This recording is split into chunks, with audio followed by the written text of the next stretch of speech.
वंदे गुरु परंपराम्।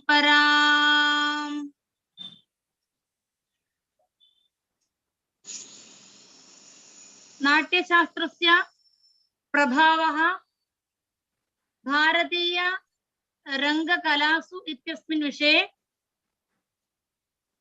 देशीय विचारसत्रं प्रचलति। केरल विश्वविद्यालयस्य संस्कृत विभागस्य पक्षतः विचारसत्रमिदम् आयोजितं।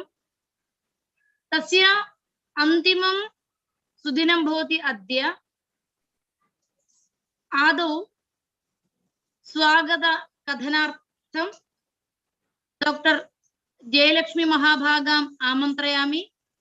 या संस्कृत विभागे एव सः आचार्य भवति, तामहम् आमन्त्रये।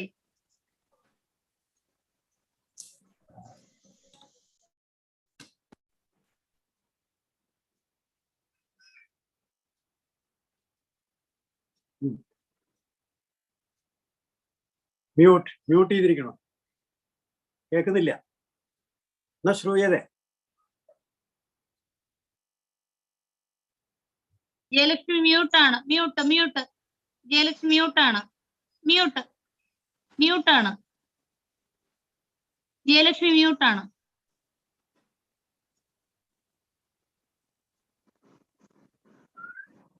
ജയലക്ഷ്മി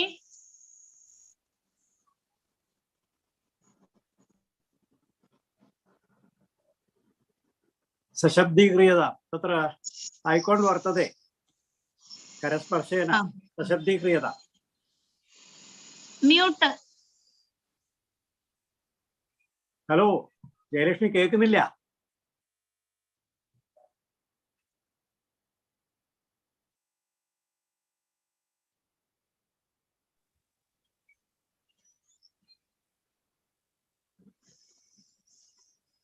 അഡ്മിനിസ്ട്രേറ്റർക്ക് അൺമ്യൂട്ട് ചെയ്യാലോ. വിജയകുമാരിക്ക് പറ്റുമോ? मया शक्यतां पश्यामि.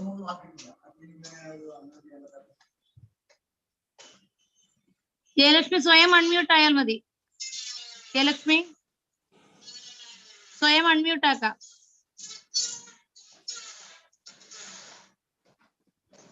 ജയലക്ഷ്മി സ്വയം അൺമ്യൂട്ട് ആക്കാം.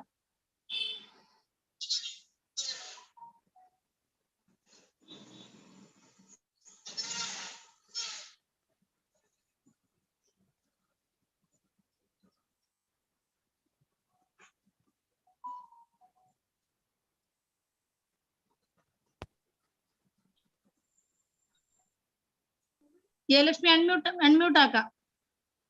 ജയലക്ഷ്മി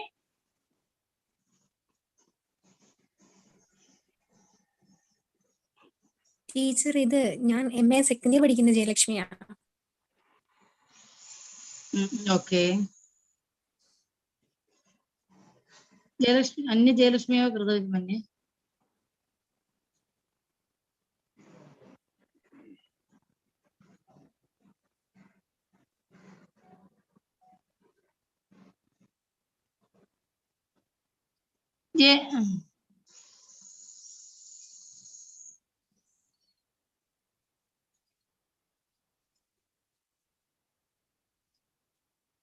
ജയലക്ഷ്മിക്ക് പറയാൻ പറ്റുന്നില്ലേ? ജയലക്ഷ്മി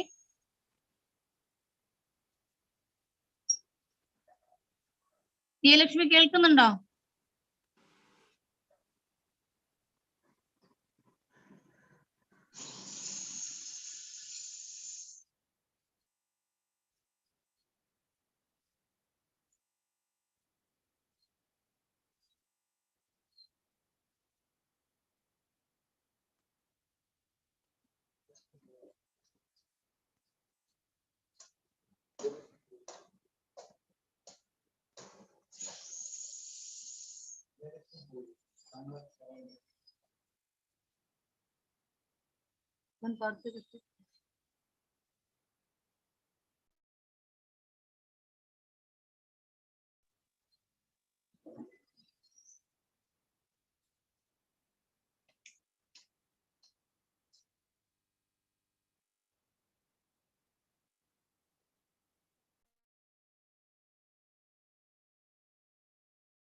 ജയലക്ഷ്മി ഒന്ന് TVJ എന്നുള്ളതാണ്.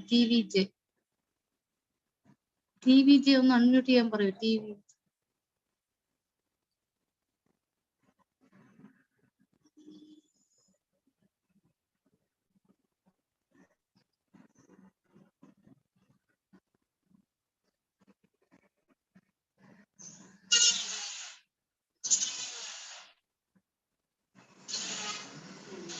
TVJ ഒന്ന്.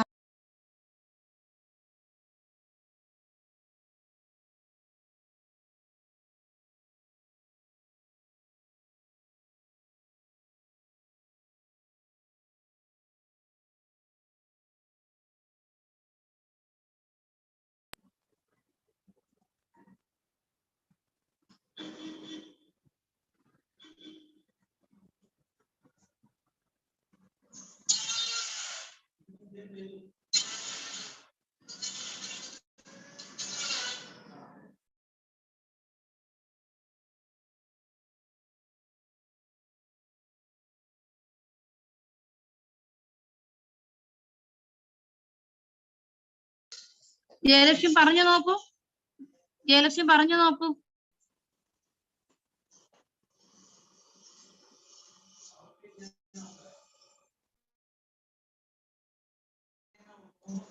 ജയലക്ഷ്മി സ്വയം അൺമ്യൂട്ട് ചെയ്യൂ. ജയലക്ഷ്മി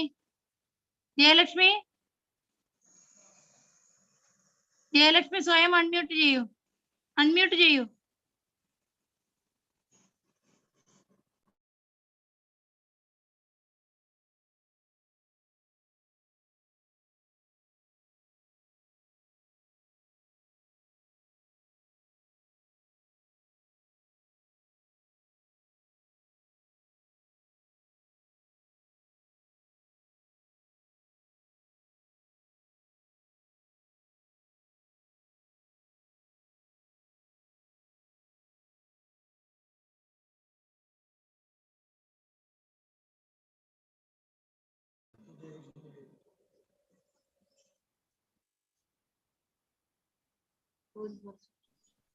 श्रोतुं शक्यते इदानीं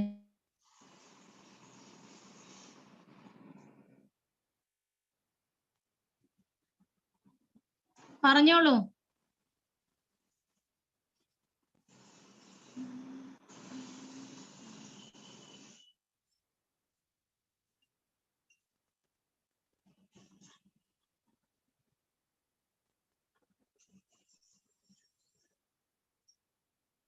ജയലക്ഷ്മി പറയാൻ കഴിയുന്നുണ്ടോ?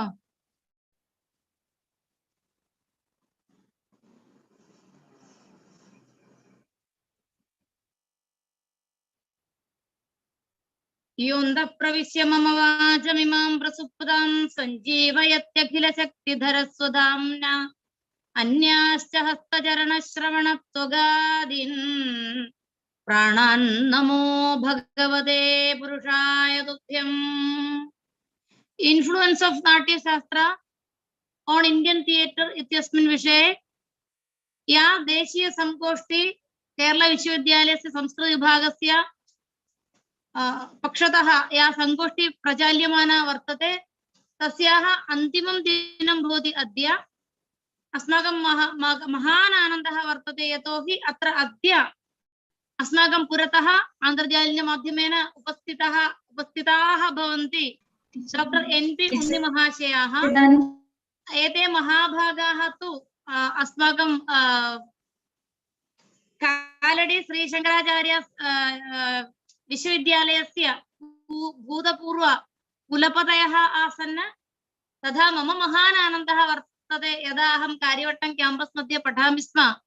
तत्र तदानीन्तन अध्यक्षाः अपि आसन्. एते महाभागानाम् അനുഗ്രഹാः ഭവന്തു അസ്മാകം സർവദാ ഇതി സംപ്രാർത്ഥ്യ.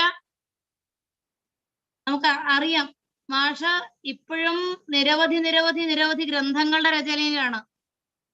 ഒരു നിമിഷം പോലും വിശ്രമമില്ലാത്ത ജീവിതം.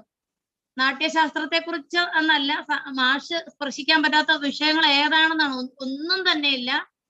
ഇപ്പോഴും വളരെ അടുത്ത സമയത്ത് തന്നെ നമുക്കറിയാം, എല്ലാവർക്കും അറിയാവുന്ന കാര്യമാണ്, അത് വീണ്ടും പറയേണ്ട കാര്യമില്ല. എന്നാലും നാട്യശാസ്ത്ര സംബന്ധമായിട്ടുള്ള ഒരുപാട് പിന്നെ പ്രബന്ധങ്ങള്, രചനകള് ഇതൊക്കെ പിന്നെ മാഷിൻ്റെതായിട്ടുണ്ട്. ഇത് മാത്രമല്ല, നിരവധി ഗ്രന്ഥങ്ങള്, ബഹൂനാം ഗ്രന്ഥതല്ലജാനാം രചയിതാരः अपि एते महाभागाः സർവേഷാമപി സുപരിചിതാः अपि. തഥാപി ഔപചാരികതയാ നമ്മുടെ ഒക്കെ ഗുരുനാഥനായിട്ടുള്ള ഡോക്ടർ NB ഉണ്ണി മഹാഭാഗേഭ്യഃ സ്വാഗതം വ്യാഹരാമി. സ്വാഗതം. ഏവമേവ ഇന്ന് വളരെ കൗതുകത്തോടെ നമ്മൾ കാത്തിരിക്കുന്ന ഒരു പ്രഭാഷണം എന്ന് പറയുന്നത്, ജിജ്ഞാസയോട് കാത്തിരിക്കുന്ന ഒരു പ്രഭാഷണം എന്ന് പറയുന്നത് എല്ലാവരുടെയും പ്രിയങ്കരനായിട്ടുള്ള ഡോക്ടർ C രാജേന്ദ്രൻ മാഷ്. മാഷെക്കുറിച്ചും പുതിയതായിട്ടൊരു പരിചയപ്പെടുത്തലിന്റെ ഒന്നും ആവശ്യകതയില്ല. വേൾഡ് വൈഡ്, ഈ രണ്ടുപേരെയും തന്നെ വേൾഡ് വൈഡ് എന്ന് പറയുന്ന പോലെ എല്ലാവർക്കും അറിയാവുന്ന ആൾക്കാർ തന്നെയാണ്. അപ്പൊ വീണ്ടും കുറെ കൂടുതലായിട്ട് പരിചയപ്പെടുത്തലൊന്നും തന്നെ അർത്ഥമില്ല. നിരവധി സർവകലാശാലകളിലെ വിസിറ്റിംഗ് പ്രൊഫസർ, നിരവധി ഗ്രന്ഥങ്ങളുടെ രചയിത, പിന്നെ പ്രഭാഷണ മേഖലയാണെങ്കിലും ശരി, എഴുത്തിന്റെ ആണെങ്കിലും ശരി, അക്കാഡമിക് ആണെങ്കിലും ശരി, ഏതു മേഖലയിലും തന്റെ വ്യക്തിമുദ്ര പതിപ്പിച്ചിട്ടുള്ള രാജേന്ദ്രൻ മാഷ്. ഇന്നത്തെ ദിവസം വളരെ ധന്യമാണ്. പലരും ചോദിക്കുന്നുണ്ട്, രണ്ടുപേരും വളരെ ഗംഭീരമായി പറയുന്ന രണ്ടുപേര് ഇന്ന് ഒരേ സഭയിൽ വന്നിരിക്കുകയാണ്. ഒപ്പം നമ്മളോട് ചേരുന്നുണ്ട് ഗംഗാധരൻ മാഷ്, കാൺപൂർ യൂണിവേഴ്സിറ്റിतः രേവപ്രസാദ് ദ്വിവേദി മഹാഭാഗസ്യ സുപുത്രി ശോഭാ മിശ്ര മഹാഭാഗാപി അത്ര സമുപസ്ഥിത വർത്തते. നീലകണ്ഠൻ മാഷ്, നടേശൻ മാഷ്, एवं बहवः, मुरलीमाधव माष് इत्येवं बहवः अत्र मिलन्ति अत्र अन्तर्जालिन माध्यमेन इति महतः आनन्दस्य विषयः. एकैकस्य कृते अपि स्वागतं व्याहरामि. संस्कृतबान्धवानां कृते स्वागतं व्याहरामि. सह आचार्याणाम् अस्माकं विभाग अध्यक्षाय च स्वागतम् उक्त्वा आचार्यवर्याणां पादकमलेषु प्रणम्य कार्यक्रमस्य आरम्भः इदानीं भवति. तदर्थं डॉक्टर NB उण्णी महाभागाः सन्निहिताः वर्तन्ते. आमन्त्रये सादरम्.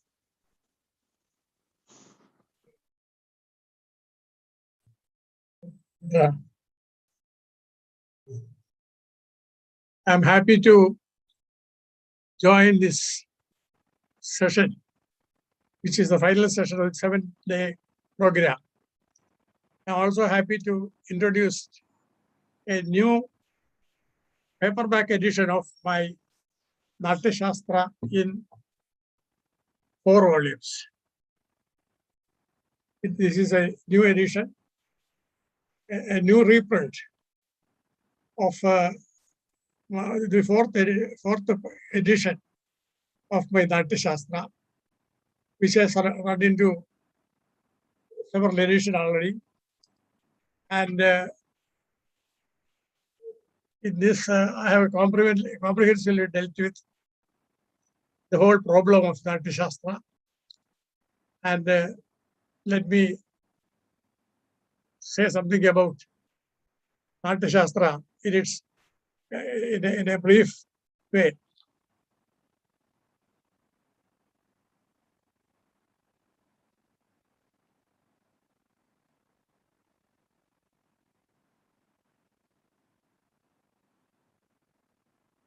The term Natyashastra, in its generic sense, is applied to the science of dramaturgy and kindred arts.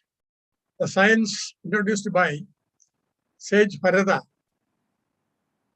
in the world of humans is likened to a yajna capable of pleasing the gods by no less than a dramatist than Kalidasa. It is often referred to by terms like Natya Veda and Gandharva Veda. Following Kalidasa, some recent authorities hold that the mythological Natya Utpatti is dominated by the idea of yajnas.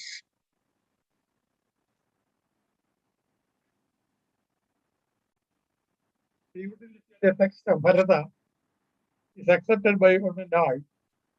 Scholars all over the world have hailed it as a masterpiece.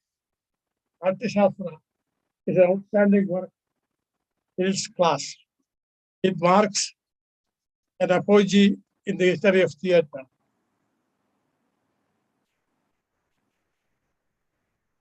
For a brief review, I may say that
since the text is very comprehensive and the overall content is already known all over the world, I prefer to ഉണ്ണിസാറിന് ശരിക്കും കാണുന്നില്ല, ശരിക്കും മുഖം കാണുന്നില്ല. Camera ഒന്ന് adjust ചെയ്യണം.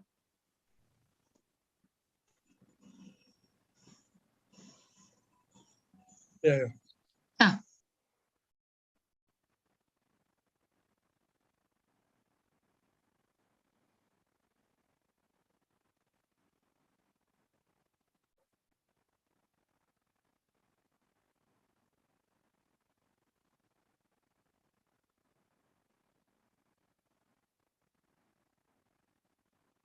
I prefer to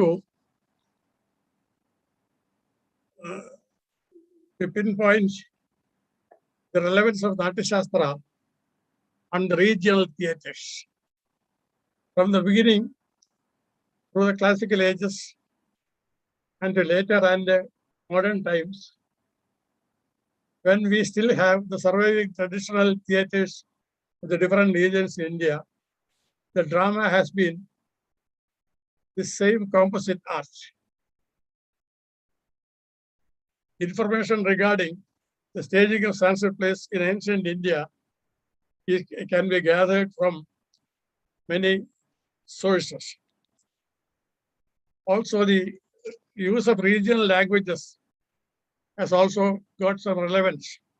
Bharata himself has referred to certain regional forms like Saindhava, composed in the language of the region. In dealing with instruments, he refers to Saindhavaka. Saindhavi Masridam Bhasham, Nyayam Saindhavakam Budhai.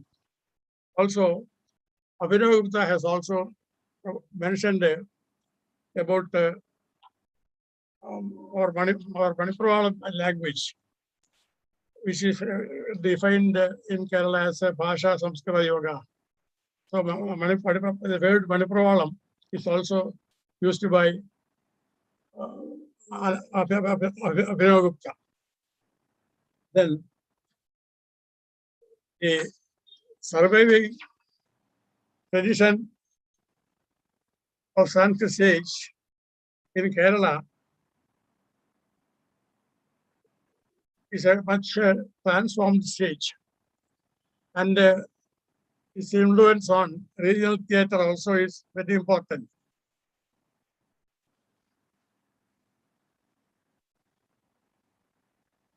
Pradevada has mentioned several forms of regional theatres mentioned in the Natyashastra. Then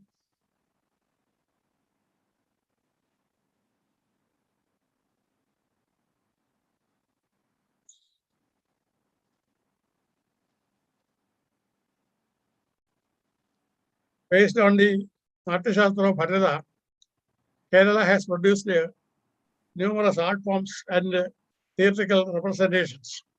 In addition to Kudiyatam and Nangyar Kuthu, there are stage performances like Krishnaattam, popularly staged in Guruvayur Temple, Kathakali, nurtured in Kerala Kalamandalam, Ramanattam, Shakyar Gotha, Patakam, and similar performances. Velpathu Narayana Bhattedi has composed numerous Champu Prabandhas for exposition also on the stage. So the relevance of Natyashastra is highlighted even up to the present day in Kerala.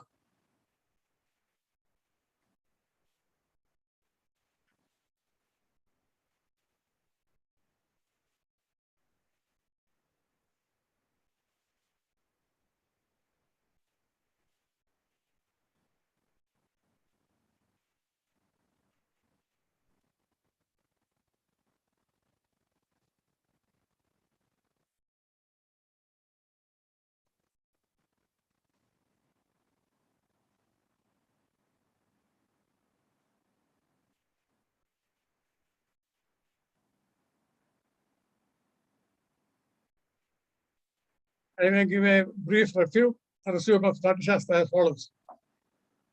Narada's work consists of 36 chapters in all and contains 6,000 granthas. A grantha consisting of 32 syllables. Abhinavagupta refers to the work as Natyashastra, consisting of 6,000 stanzas.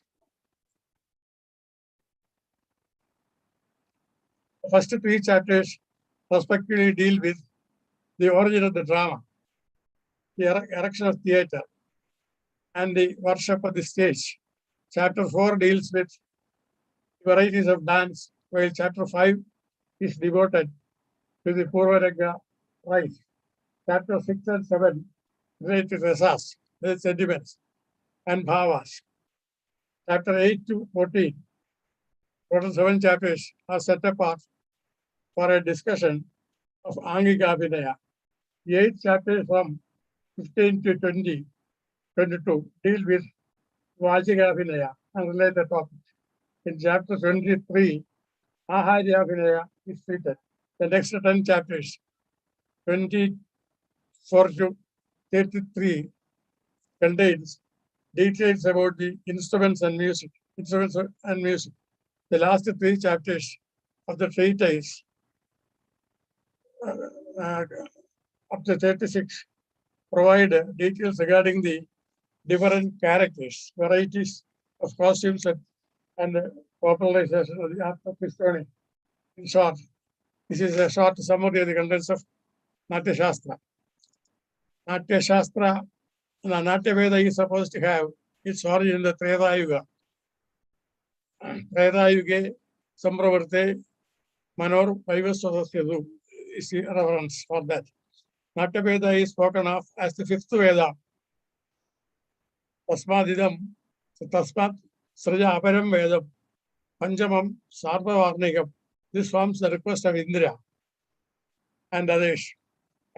Since it refers as Sarvavarnika, it relates to the universal character of the work.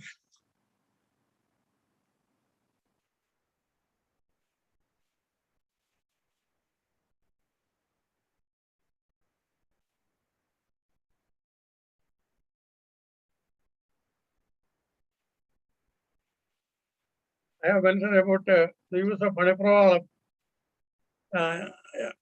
and in dealing with the language of the Dhruva songs for the different characters, Bharata prescribes Sanskrit for divine ones and half Sanskrit for Sanskrit mixed with vernacular for humans.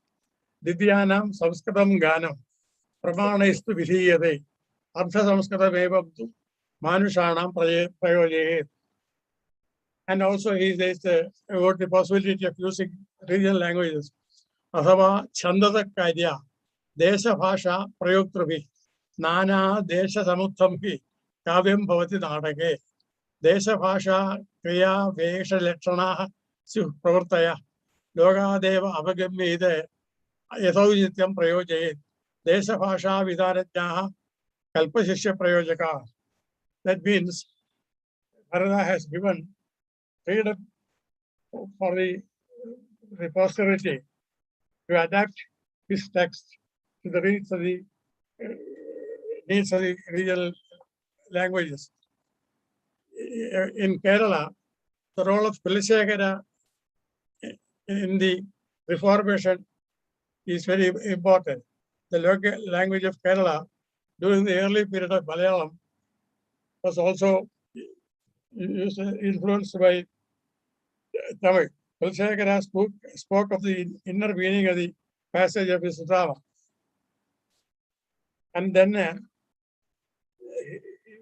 he makes several innovations like transforming the text to the needs of the regional use. That has increased the value of Natyashastra even today. That's why, in spite of many authorities and books, Natyashastra still is spoken of as the best among the class.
The renovation of Kerala stage has its own peculiarity.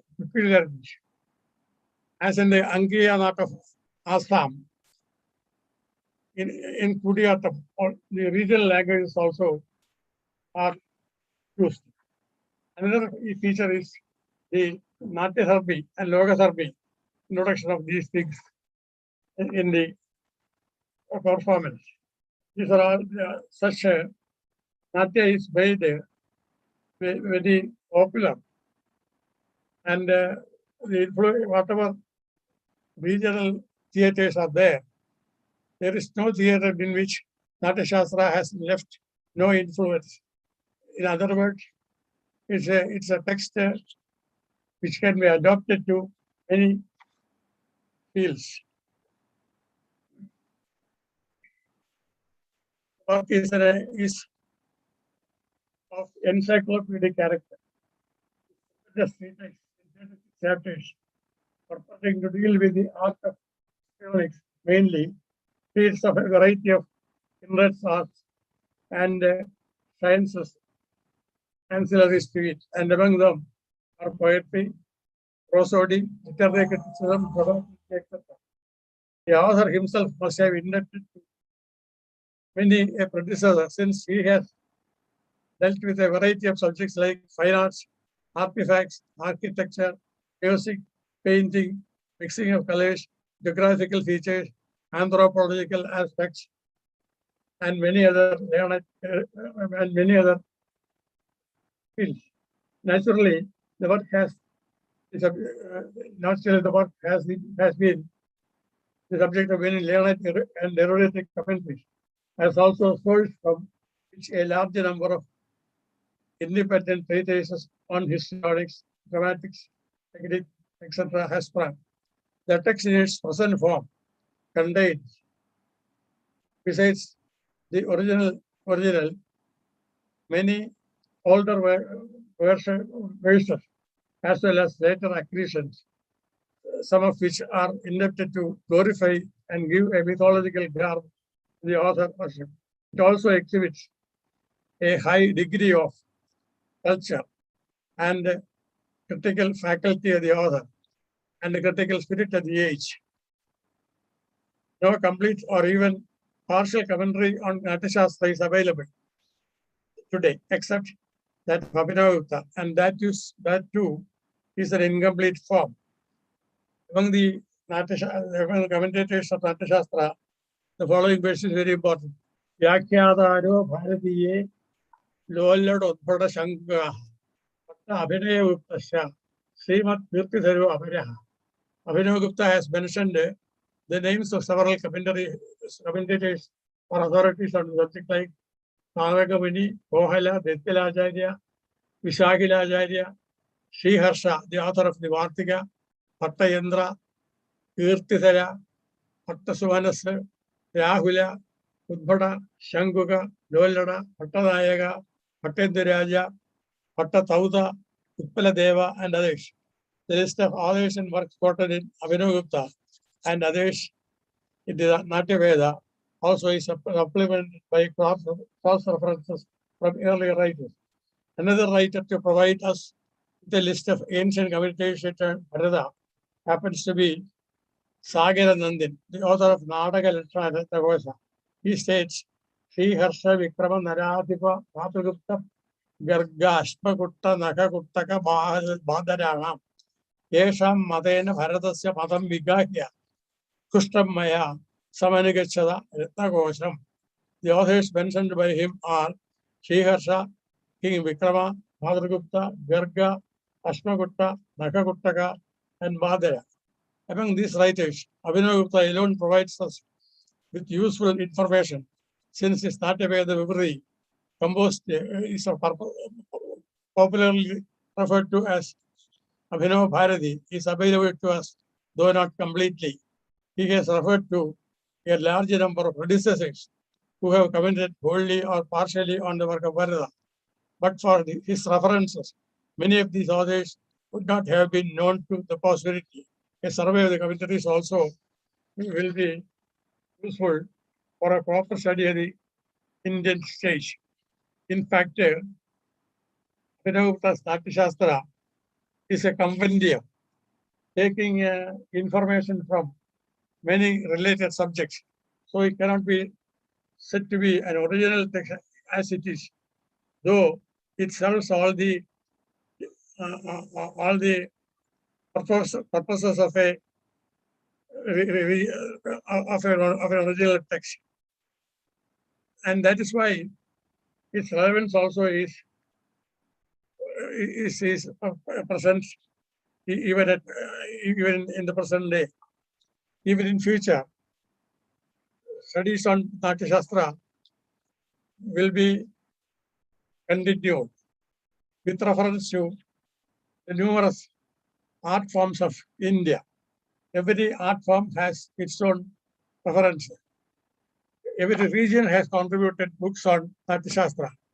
The Balarama Bharata of King Kerala King is also very important. It also deals with the usages of the purposes of different gestures, and there's another work called Hasta Lakshana Deepika of Kerala that also contains how to deal with, how to represent the world idea of the world through its representation. In fact, there is nothing that can be left unexplained by the art of gestures. And even now, people in their daily life resort to gestures which are expository of their ideas. In fact, Natyashastra given authority to all these.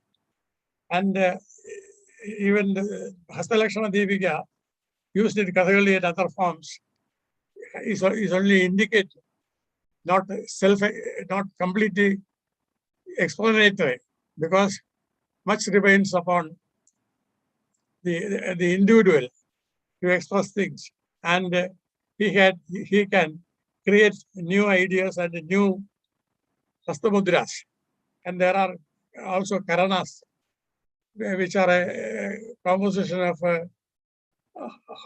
several hastas. So let me conclude saying that there is no greater work than Natyashastra or ever written, and I hope that this illuminated work will be held as a masterpiece all over the world, and it has already proved that every region of the world has its own theatres, and by extending the features of Natyashastra, we can explain all these theatres to some extent. That's why the relevance of Natyashastra still holds water. Thank you very much. Sir धन्यवादाः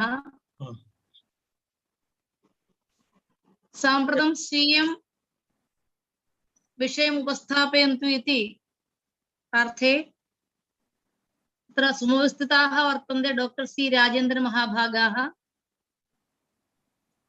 राजेन्द्र नमस्कारः। नमः सर्वेभ्यः।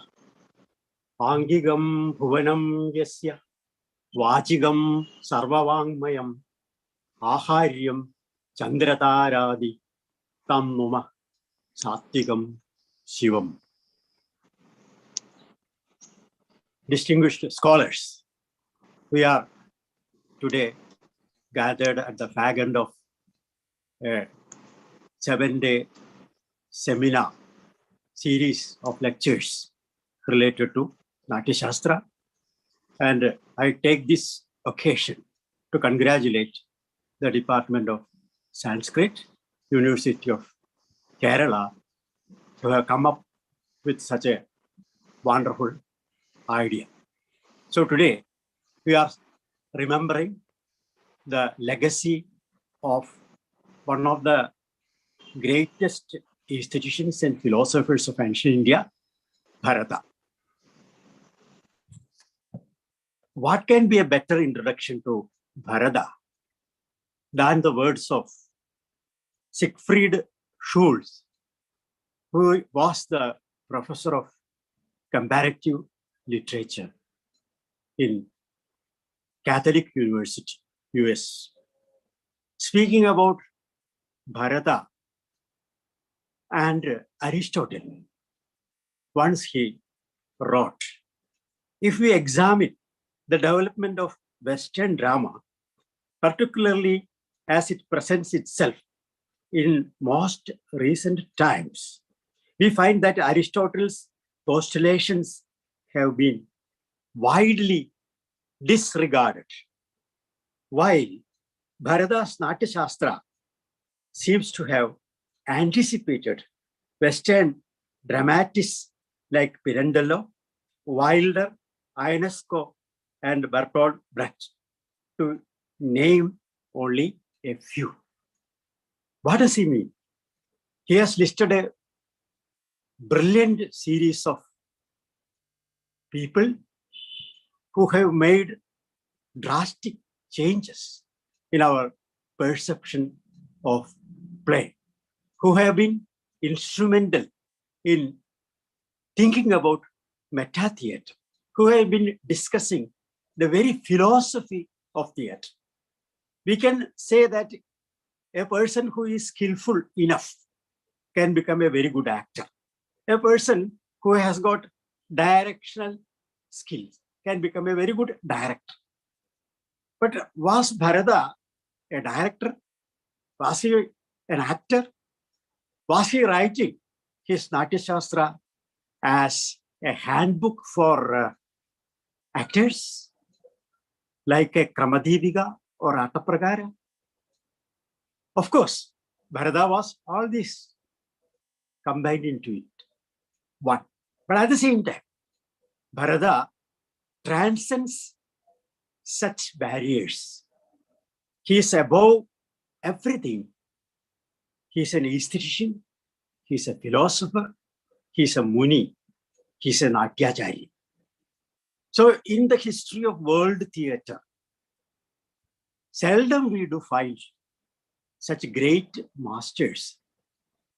There are a lot of people who can gather information, present them, but only a genius has got the power to theorize these scattered informations, to give shape to an aesthetic philosophy, which is valid during his own times, and which is valid in times to come also. That is the reason Bharata has been venerated as an Natyacharya in Indian tradition. Great poets, great dramatists like Kalidasa have paid tribute to Bharata because of this all-comprehensive nature. Sometimes I think that the only person with whom we can compare Bharata is probably Panini, if Professor Gangadhar Nair will pardon me. Because I feel that the methodology of both of them had been the same. Panini had traversed the length and breadth of India to document various usages, and he has sanctified them in his wonderful Ashtadhyayi. He is very liberal, he is very democratic, and he is inclusive. He doesn't say this is the correct form. He speaks about various people who have got their own opinions. Welcome. They are all welcome. Their usages are also sanctioned. If you read the Natyashastra, you find the same spirit. Bharata might have traveled all over the world, all over India. He refers to the Dakshinatyas, who are adept in music, dance, something like wonderful tribute to the Dakshina Desh. Not only that, he refers to various local usages, which he called pravritti. And there is a school of thought which says that all the regional art forms, which Professor N.P. Muni has mentioned in his lecture, can be viewed from the concept of pravrittis of Bharata. That is something wonderful. So it is an all-inclusive theatre, and Bharata does not have any hard and fast rule. You should follow this, you should follow that. No. On the way, he says that it is only a prayoga pradhana natyam. This is the Indian concept. So we perform, and on the basis of our performance, we get a lot of knowledge. On the basis of knowledge, we theorize, and on the basis of the theory, we prepare for the next performance. This is the methodology which we see in Bharata's Natyashastra. One of the leading dramaturgists of modern times, you might have heard his name, is Richard Schechner, whose wonderful book, Performance Theory, is taught all over the world in drama, in any type of performances, because he has traveled wide and far, and he has gathered information from very many sources, including those of India. And he has got a very special place for Bharata and his Natyashastra. And he says that Indians are so familiar with Bharata, and they know very little about Bharata. This is a paradox of Indian civilization. How do you account for this statement? Bharata has been always here. We commemorate him when we speak about Bharatanatyam, but he does not mention Bharatanatyam at all. But when we speak about Bharatanatyam, it is Bharata's Natyam. And Bharata has been there. Bharataputra is there, Bharata Vakya is there. Everywhere Bharata is there. Munina Bharatena ya prayogo, bhaudisha ashtarasasrayo niyukta. This is what Kalidasa says. So he is such a legend. of our folklore, our tradition. But at the same time, in the last century or so, nobody knew much about Natyashastra. It was not edited, it was not taught, it was not studied. But at the same time, almost every practitioner of ancient India, of modern times, also knows something about Bharata. Because there cannot be any performer. Two key concepts I am speaking about. One is rasa and the other is abhinay. In Bharata's 6th chapter of Natyashastra, there is a beautiful verse called Natyasangraha, where he speaks about what he elaborates in the Natyashastra. Rasa bhava ki abhinayaha dharmi vritti pravritteha siddhiswara stadhana adodyam ganam rangascha sangraha. 11 things are there, and the entire gamut of Natya has been compressed in this impressive list. Here, first of all, he gives the pride of place to rasa. And he says that without rasa, nothing is operating. You will have a fan, you will have got an air conditioner, you will have washing machine, you will have everything, TV, everything in your house. But suppose you do not have current supply, nothing will work.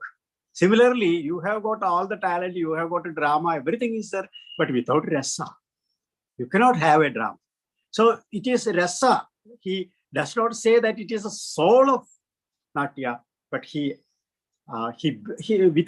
probably he says it as a Vyangya, because Anandardhana says that the Sararuvo hi artha sashabda anabhideyatena prakashyate. So without without articulating in words, he has the Vyangyartha of the entire Natyashastra is rasa. So rasa is that nucleus around which everything revolves as in an atom, and you can understand every other concept with rasa. And rasa, what is rasa? Rasa is intimately connected with human instincts. Jada eva jantuhu iyadi visamvidhi parido bhavati. This is what Abhinavutta, in his wonderful gloss of Natyashastra 6th chapter, says. So at the very moment when you are born, you are surrounded by these instincts. And these instincts become emotions in our real life. But when they are developed artistically, they become aesthetic rasas. They become aesthetic emotions. What is the difference between ordinary emotion and aesthetic emotion? Ordinary emotion cannot be enjoyed. For example, when you are angry, you cannot be very happy with the fact that, oh, I am so angry and I relish. No.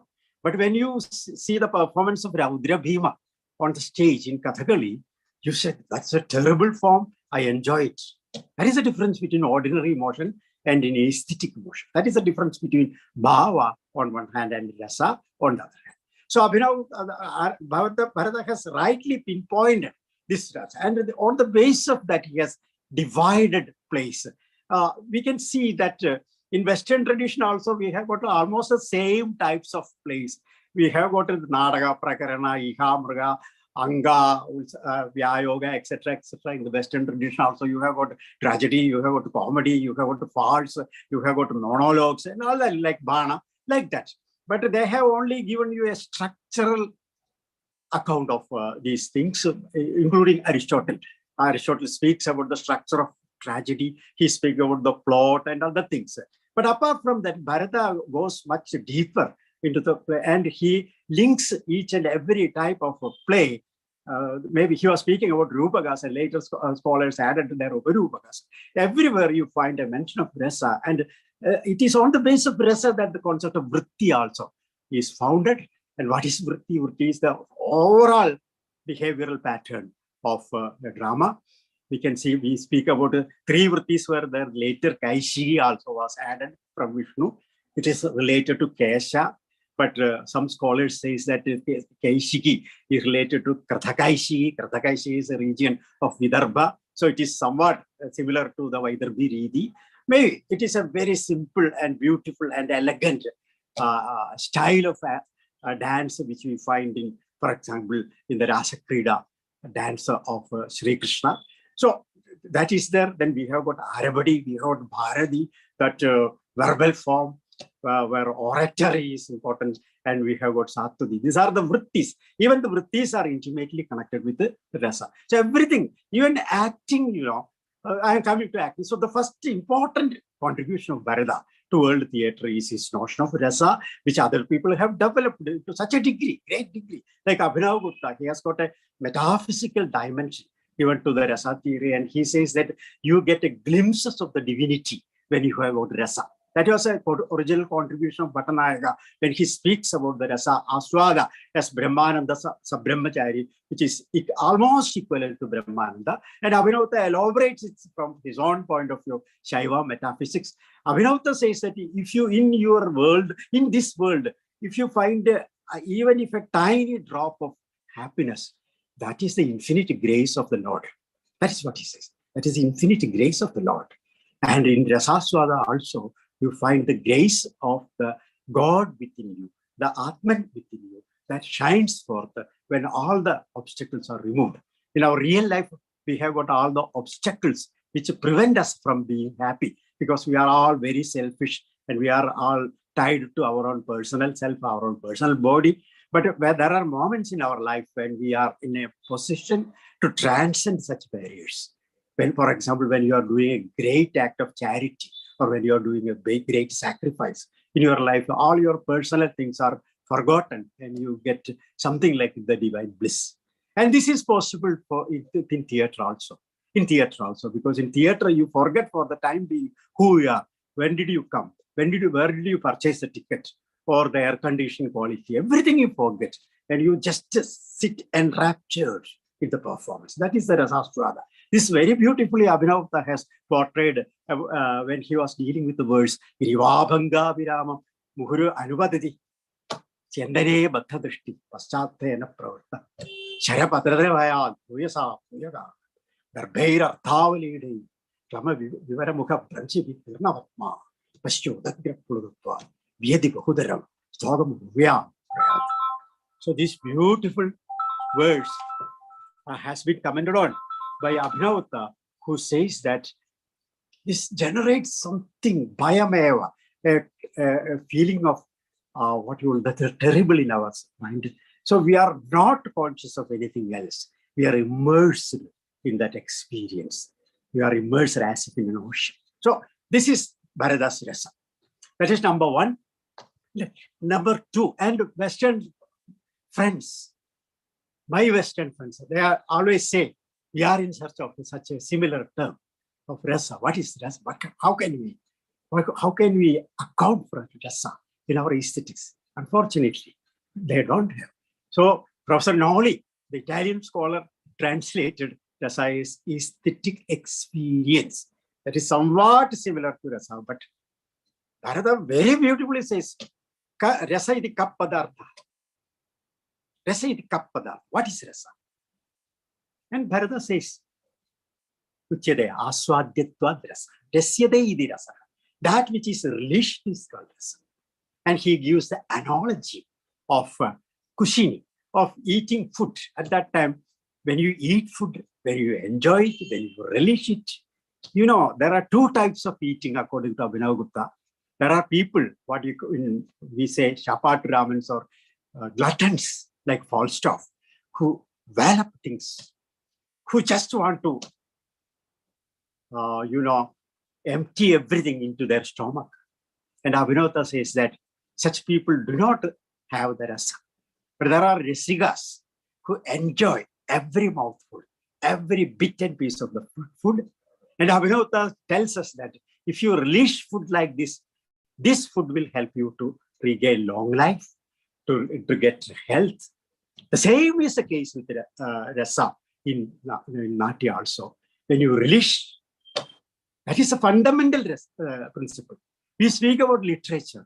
What is a literature? Literature has got political function, it has got social function, it has got cultural function. All these things are there. But the most important thing about literature is that it should be enjoyable. It should be enjoyable. Just you might have had the experience of a great Carnatic musician who will be, who knows all the acrobatics, all the swaras, all the talas, everything. The only problem with him is that you cannot enjoy his music because it's so complicated. But a real artist comes. He has mastered all the techniques, but the techniques are not his masters. He is the master of the techniques. He transcends them, like our Kalamandalam Gopiyasa. So you can transcend all these limitations and you become an actor. You enact, you live in the emotion, you communicate the emotion. So this is the ideal which has been communicated by Bharata in his Natyashastra. Now I come to the second important contribution. That is also very remarkable. That is also something which you don't find in Western tradition. That is Abhinaya. So Rasa and Abhinaya, these are the two pillars on which the entire structure of Sanskrit aesthetics, the dramaturgy, Natya has been built by Bharata. So Abhinaya also is a wonderful term, a contribution of Bharata. And here we can see, as I mentioned, Angigam Bhuvanam Yasya in the Abhinaya Darpana of Natyashastra, we can see that Abhinaya has been classified into 4 in India. In no other culture you find this type of classification, because we speak about acting. Everybody, there are Russians who have perfected acting like anything. We have got great actors in the West. Professor Johnson once wrote a piece on a gentleman who was believed to be greater than Shakespeare because he could enact the role of heroes and heroines in Shakespearean drama. And he was very unhappy. But in the Western tradition, acting is confined only to body acting. But in Indian tradition, we can see, we can go from, as in Vyakarana, we speak out of Bahiranga and Antaranga. There is a Bahiranga, the outward thrust, that is the Aharya-abhinaya. That is the outward form. There you have got all the props and costumes. And remember, these are regarded as Abhinaya in Indian tradition. In Western tradition, these are, no, you have got props and you have got all the curtain realistic effects can be produced. All these things are, they have nothing to do with Abhinaya. They are all the director's trade. But in Indian tradition, they are all regarded as Abhinaya. Why? Because everything communicates. Abhinaya communicates. Abhiniyate, abhidi purvastu neen dhatuhu abhimukhye pravartate. That is what Bharata says. So it goes directly into the mind of the Samajika. So everything related to the Natya, whether it is the Natya Mandapa, whether it is the Stupa, whether it is the images carved on the roof, or anything in the stage, anything in the theater is a communication, is a sign which communicates something. So is the Vesha, the Bhumika. And you can see, if you compare this with Kathakali and Kodiyattam and other regional arts forms of India, you can see that every color has got its own significance. For example, the Vidushaka of Kerala theatre, his face is covered with what you call this rice paste. Why? Because Hasya has the color of white. That is the reason. And you have got the Pacha, the green, that is a Sattvic thing. So Bharata has got a color scheme. And these color schemes, if you analyze from a psychological point of view, has got immense symbolic significance. You can see that one of my friends used to say, suppose you spend the rest of your life in a room which is colored with red around you, you will become mad. But if it is covered with light blue, you will doze off like that. So that is the power of color on human psyche. So Bharata has made use of that. All these things, even in the Katti Vesha, you have got a knob for Kathakali. Foreigners are very fascinated about what is the meaning of this knob, like the nose of a rhinoceros.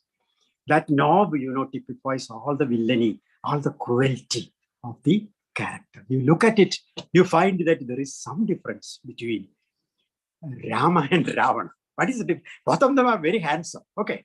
But at the same time, there is some difference. In the case of Ravana, he's very, very handsome. Yes, majestic. Yes, but something missing in him. That Sattvic element is missing. There is a Rajasic element that is accounted by the costume. So this is the depth of insight which you find even in the Aharya. That is Bahiranga, as I told you. Then then we have got this Angikabhinaya. Angikabhinaya, the Westerners would tell us that we have got also these gesticulations, and they are very wonderful. If you see the movie of Hollywood, you can see that the facial expressions, the gesticulations, all these things are very, very effective in communicating the things. But Indians have made them into an art. Indians have used every inch of the body. Every inch of the body. They have manipulated. For example, you look at the eyes, the most powerful method of acting is the eyes. Looking at the eyes, you can see. Once upon a time, when Professor K.P. Narayana Pisharadi went to Delhi, Professor Kamalesh Dutt Tripathi asked him a question. Sir, how do you distinguish between Vachyartha and Vyangyartha? How do you perform?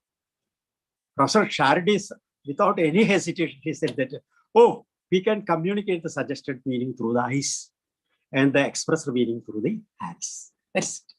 So through your eyes, you will be in a position to communicate the emotion. The eyes are there, the eyelashes are there, the brow is there, all of them. The chibuga is there, the hands are there, the fingers are there, the earlobes are there, the feet is there. Everything is being manipulated to the hilt to communicate the idea. For example, when an actor comes, Dr. V. Raghavan says, an actor was a great expert of Natyashastra. He himself had written very wonderful plays. And he says that when an actor enters the stage in Indian tradition, the very gait, the gati prachara will give you an idea of his nature. Whether a Vidushaka enters, a Vidushaka coming in Chakyar, there's Kudiyattam, you can see by looking at him, by looking at his face, you can see what type of a person he is. Even without him uttering a word, you will be filled with fits of laughter. That is his gesticulations and all that. His walking, the walking of a hero, the walking of a heroine, the wonderful Kalasha type of dancing, which we find in Kathakali. So all these things are mentioned in Natyashastra in a different way. Natyashastra speaks of a Mandali, Chari, etc., etc.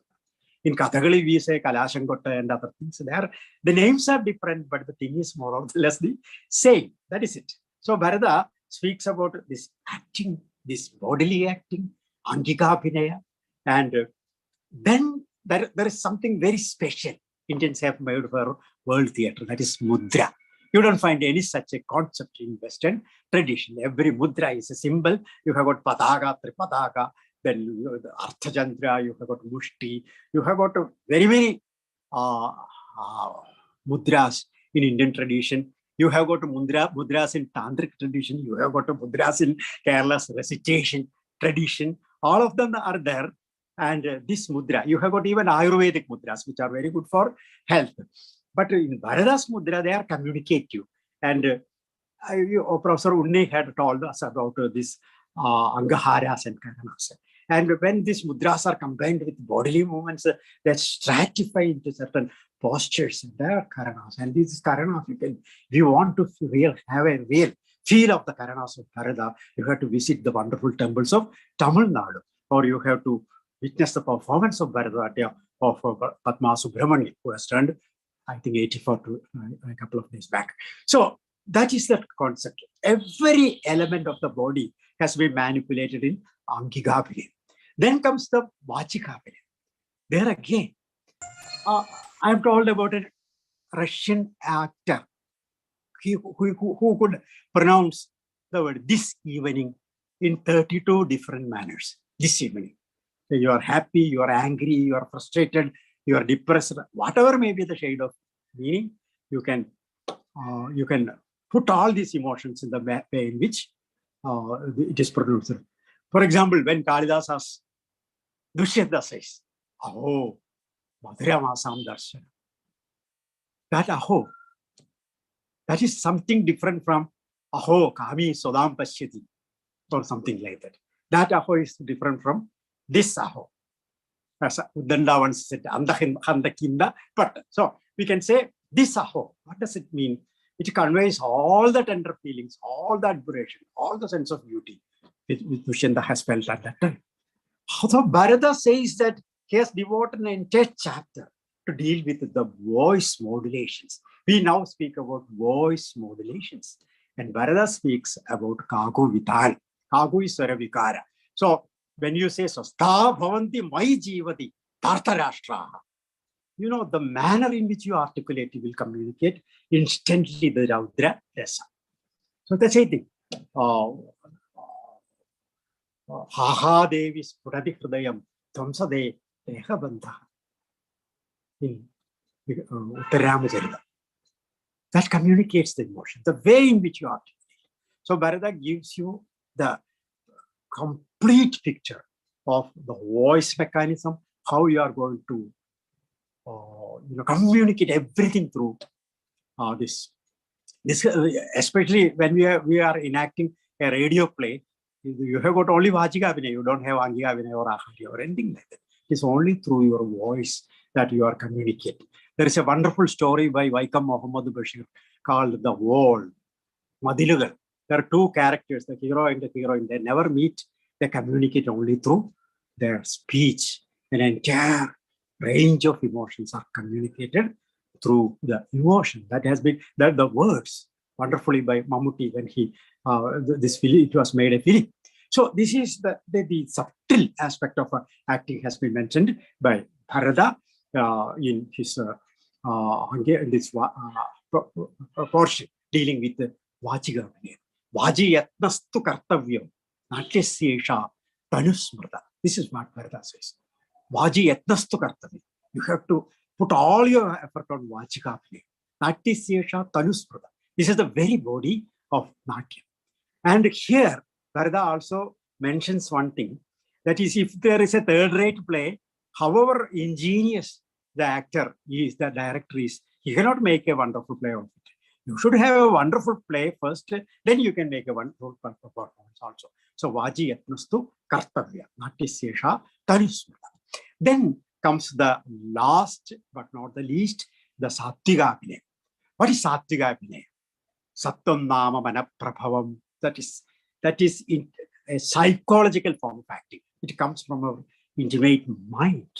And there are many people who are very adept in Aharya Abhinaya or Vachika Abhinaya or Angika Abhinaya. But if you want to be an expert in Sattva Abhinaya, you should have great psychological insight. Indians always say, so smedi manasasmar. When you enact something, you have to always remember that I am that person. I am that Dushyanta. Then you have to empathize with that character. Then you can understand that, as our Mohanlal has been saying all these years, you have to live the life of the character. At that time, you can internalize the subtleties of the emotion, and they can be enacted. I don't know how, probably through your eyes.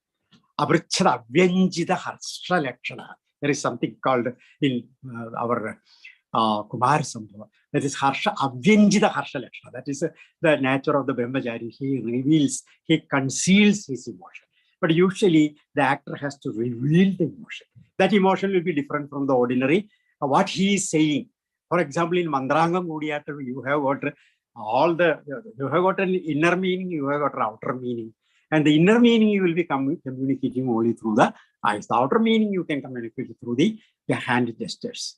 So this is how the scheme. So he speaks about this rasa on one hand and abhinaya. I am leaving out other things. There are music, there are many other things which will take several days for me to elaborate. But only one thing I have to tell. Some of my Italian friends are now doing research on the continuity of Bharata in modern Bollywood films, something like that.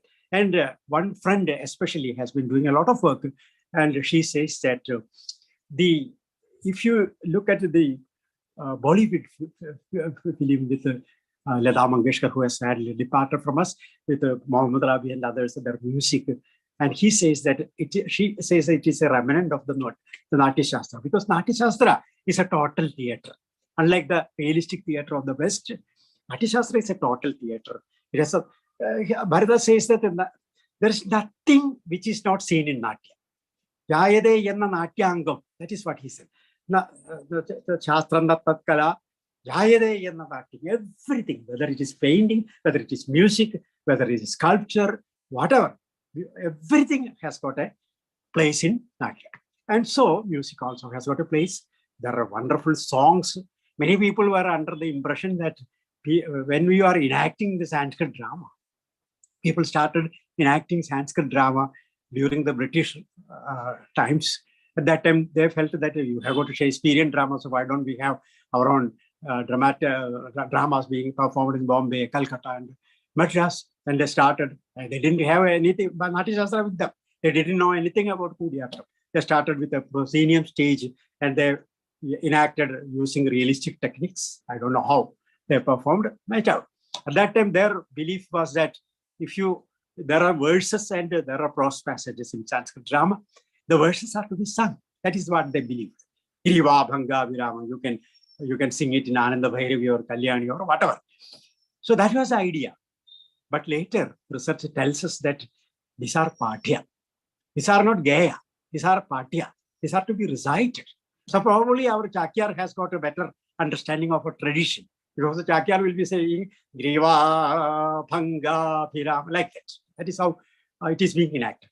The entire, they would say the Stopha is communicated.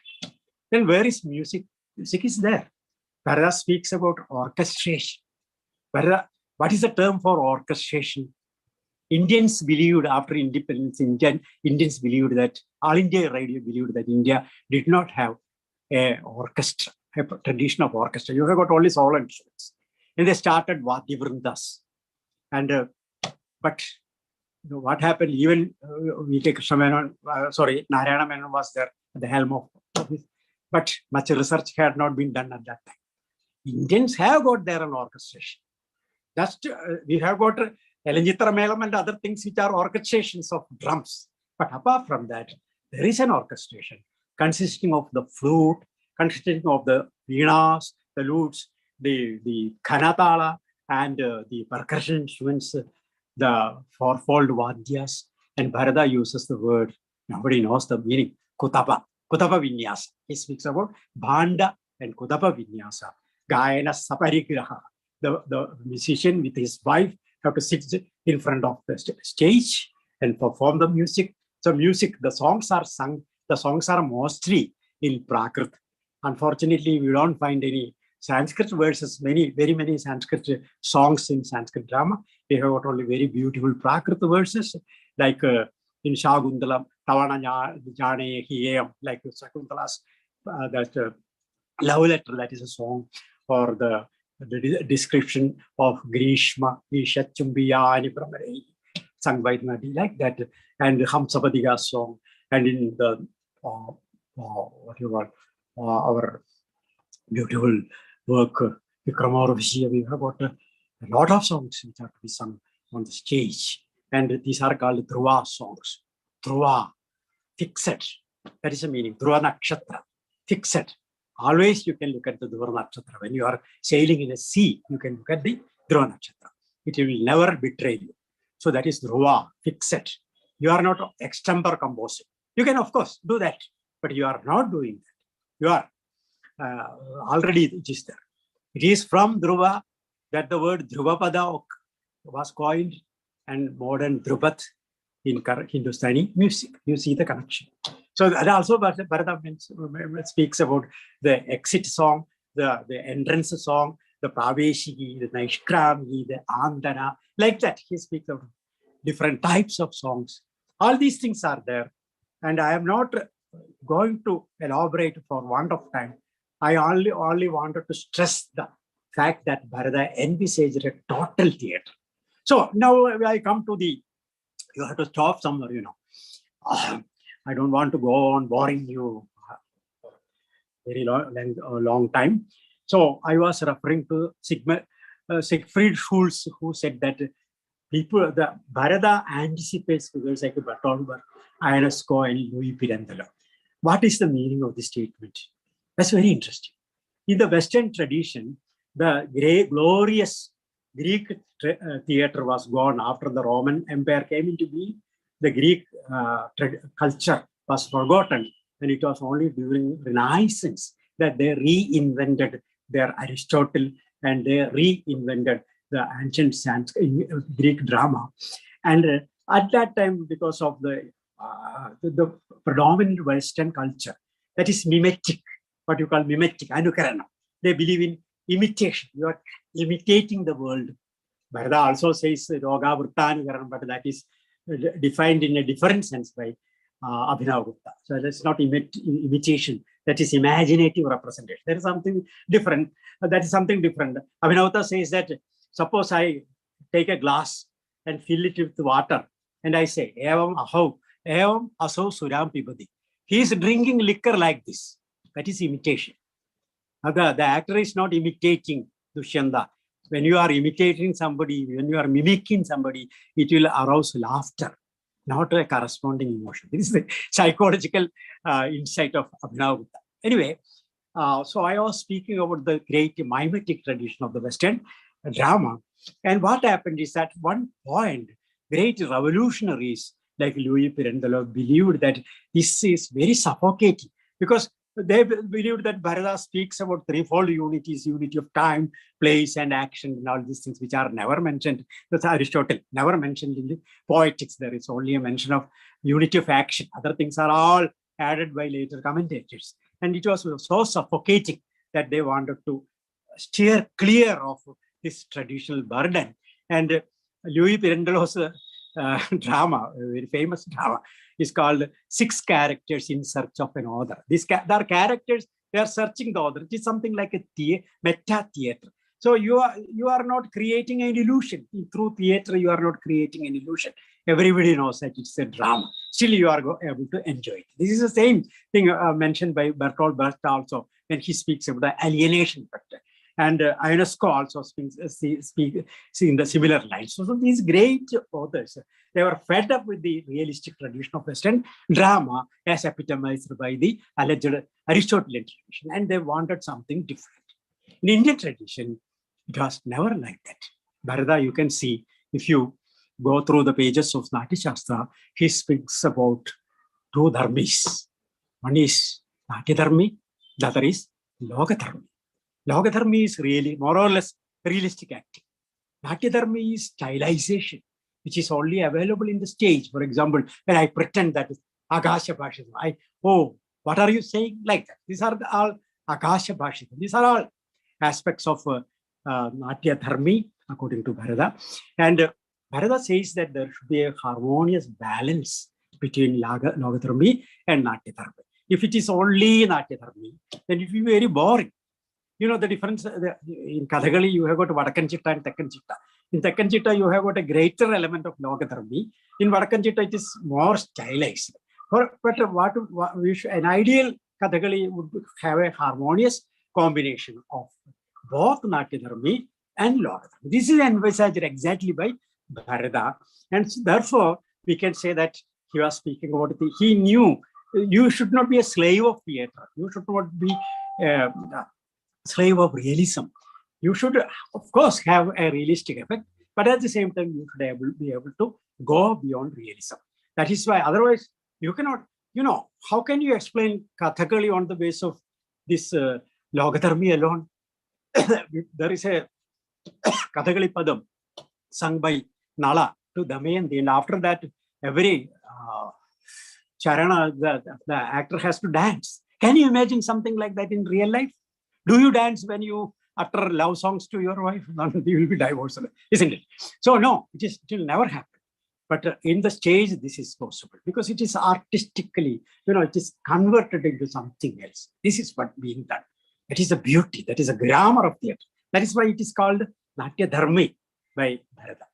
And all of you know probably the story of the great German scholar, von Goethe. I had the great fortune to visit his birthplace. The big palace in which he was born. He was such a wonderful admirer of Sanskrit literature. And when he started reading Megha he fell in love with the Kalidasa. When he started reading Shakuntala, he fell in with both Kalidasa and Shakuntala. And what happened is that the prastavana of this Abhijnana Shakuntala was in his mind. It won't leave him. So when he wrote his wonderful play, the first, he broke the Western tradition. And he introduced the stage, a prologue, a prastavana in honor of Kalidasa, because he felt it is wonderful. You know, that is the thing we find in Indian tradition. You have got an elaborate transition from this plane of our existence to a plane of bygone days. That is smoothly being done. And that is bifurcated. You can see even the Vidushaka in the Kudiyattam belongs to our contemporary society. That is his pretension. But when he, makes fun of the hero does not react. There is this Purvatra Siddha. The hero does not know, because the hero, that is our Arjuna, he belongs to another plane of time. And so he cannot react with the you or the Vidushaka. But the Vidushaka can react with him and us. That is the difference. He is like a Samajika also. Okay. So that is the reason why Siegfried Schultz said that Bharata had anticipated these things. If you read his works, you can find this in abundant measures, his awareness of the theatrical necessities, an inclusive theatre. Now, let me conclude by a reference to the practical usage of Natyashastra being put to by a great theoretician, a performance theorist like Richard Schechner. Schechner has been studying different art forms and different rituals all over the world, and Sanskrit drama, Natyashastra, Kathakali, Kudiyattam, Teyyam, and other art forms had a very, very special fascination for him. And he was so much fascinated with Bharata's rasas, the formula of rasa. And he says that it is something like a computer formula given, a rasa. What is the vibhav? What is the anubhava? Like that. So he developed a peculiar concept, very interesting concept called the rasa box. Rasa box, by means of which he is training his disciples, and with wonderful results, he says, and his disciples also attest to that fact. So what they do is that you have got different boxes. One is called Raudra, one is Albudha, one is Reti, etc., Shringara, etc. And his students are asked to identify the emotions. You never do it in Western tradition. But in India, this is daily bread for us. So he speaks about this, and the students understand the emotions they are trying to portray. So they are in a better position to portray the emotion. The overall effect will be wonderful. That is how he has put it to use the rasa theory of Bharata. So such experimentation is going on all over the world. And I can give you the list of a lot of people, like our Christopher Bisky was the Polish ambassador to India. And then people like Fairleigh Richmond, Paul Cravath, and Elliot Deutsch, Edwin Garrow, and a lot of people who are interested in Kudiyattam and allied studies. Their tribe is increasing all over the world. A time may come that we Indians know practically little about Natyashastra or Kudiyattam, and we'll have to go to foreign countries to know better and better about that tradition. So such is the excitement, such is the involvement of the global theatre in Indian theatre in Natyashastra. So with these few words, I pay my humble tributes to the great Bharatacharya, who is a living legend with us. Thank you very much for your patient hearing. Thank you.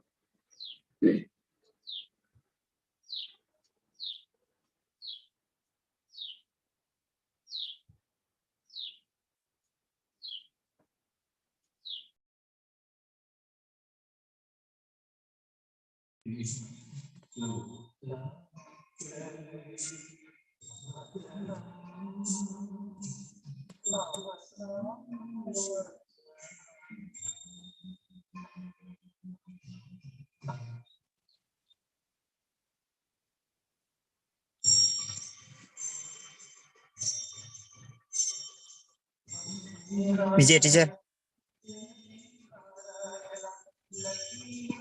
Vijay teacher.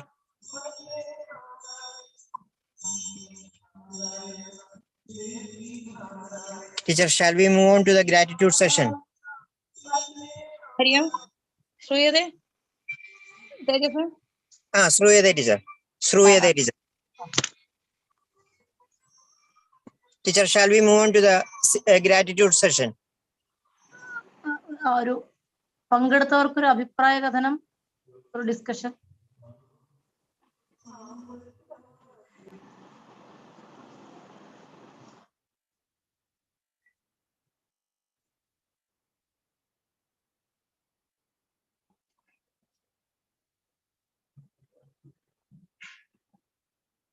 ധന്യവാദः മഹോദയ.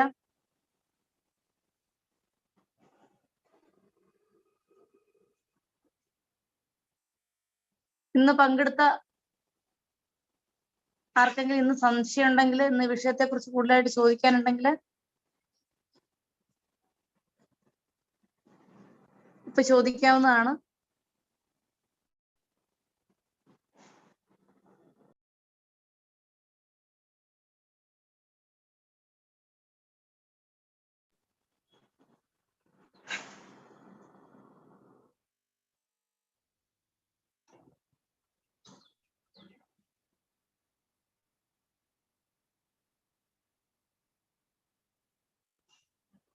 Hari ഓം.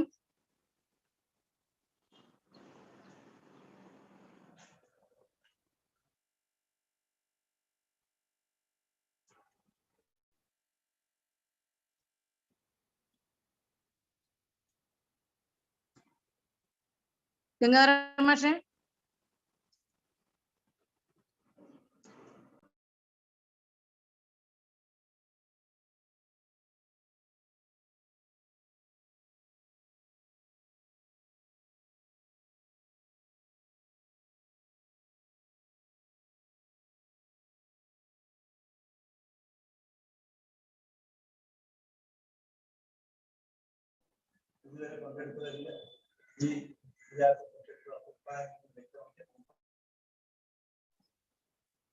നമുക്കിപ്പോ ഇതിന്റെ അവസാന ഭാഗത്തേക്ക് കടക്കുകയാണ്. സാമ്പ്രതം feedback ഭവതി. അപ്പോ ഇതിൽ ആദ്യം മുതലേ ഇരുന്നിട്ടുള്ള ഗംഗാധര മാഷ, മാധവ മാഷ തുടങ്ങിയിട്ടുള്ള മഹത് വ്യക്തികളൊക്കെ ഉണ്ട്. അപ്പോൾ ഈ ഒരു ഫീഡ്ബാക്കിന്റെ സമയമാണിത്. എല്ലാവരെയും ക്ഷണിക്കുന്നു.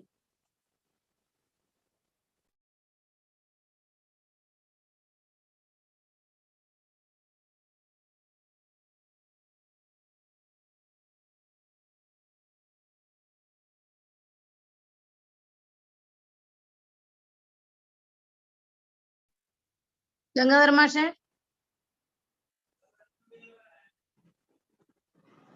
ഓ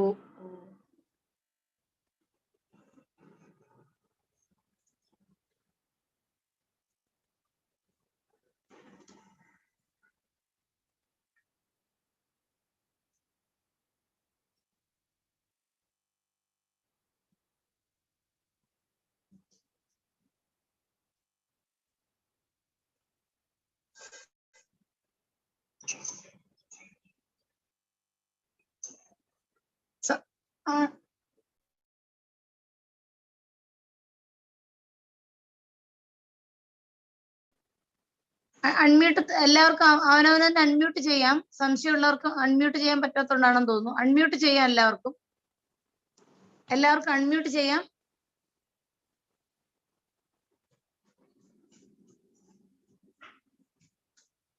സ്വയം അൺമ്യൂട്ട് ചെയ്യാം.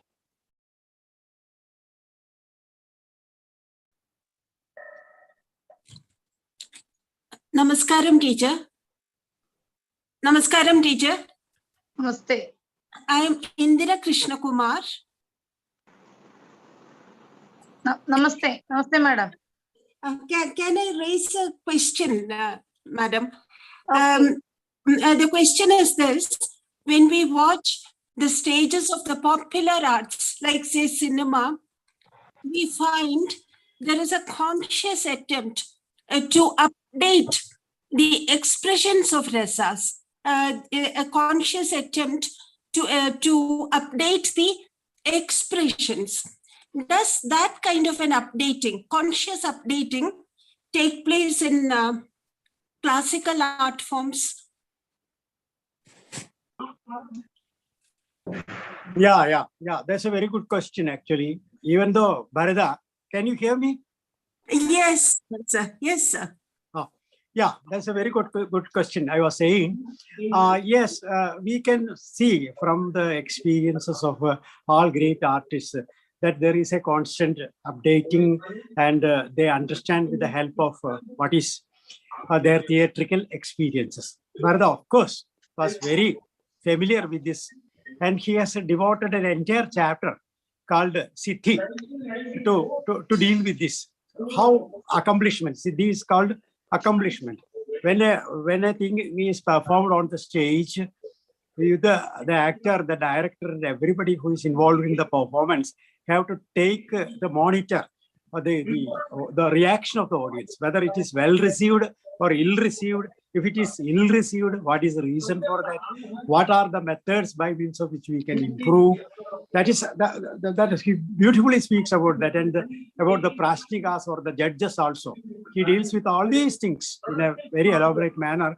But this is something which we have to do constantly. You know, in All India Radio, when the concerts were, arranged in the studio, great musicians were at a terrible disadvantage. They were not facing any audience, and they said that they are missing something. You are performing in the studio, and nobody's there to appreciate you. The connoisseur, the Sagradaya is not.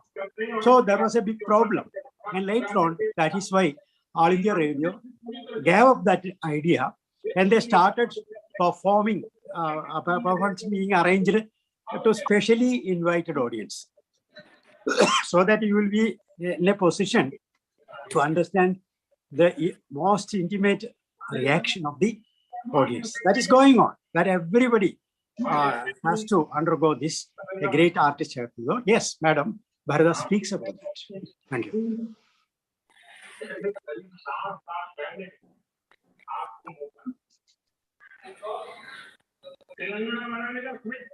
Sir, namaste, sir. It was a great speech, and I was gifted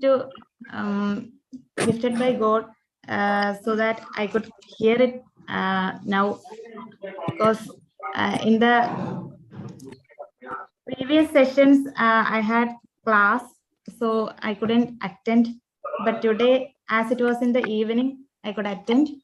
Sir, the catharsis that is it happens in the audience or in the writer? That is my.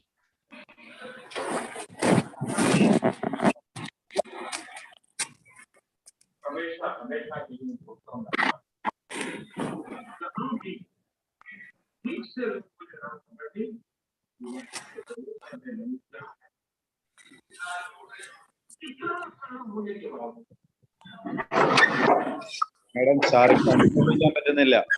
Vijayakumari madam, sir unmute ചെയ്യാൻ പറ്റുന്നില്ല. Sir, unmute ആവുന്നില്ലേ?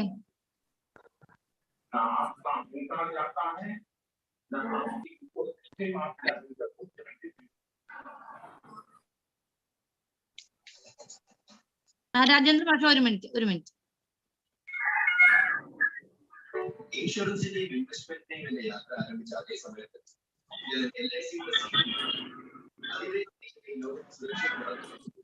Okay. Yeah, you are speaking about. Can you hear me? Okay. Yes. Catharsis, you asked the question whether it happens to the audience or to the character, the poet. Of course, it happens to the audience, because the audience come to the performance and they witness the performance, and in them these emotions of pity and fear, in Aristotelian concept, they are aroused and they are catharted. He uses the word catharsis. They are removed from the soul of the person who witnesses the performance. And they come back in a relieved manner after undergoing this type of experience. Not the poets. It is the audience.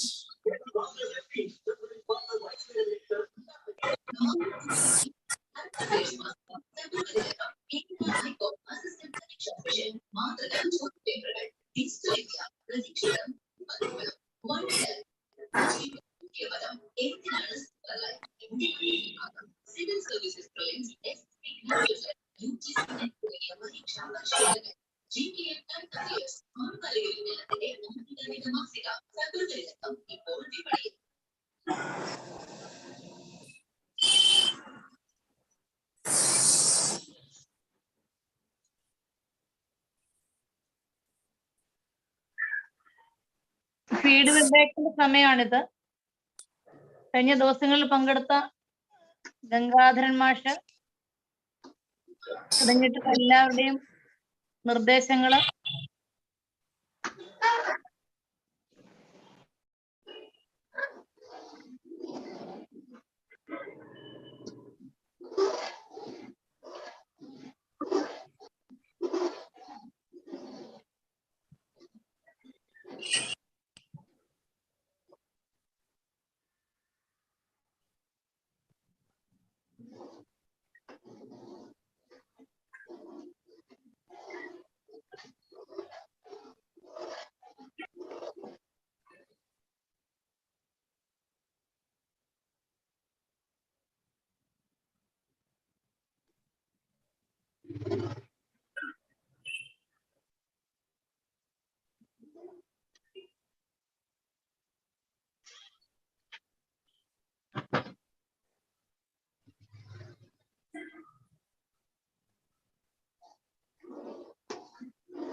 श्रोतुं शक्यते?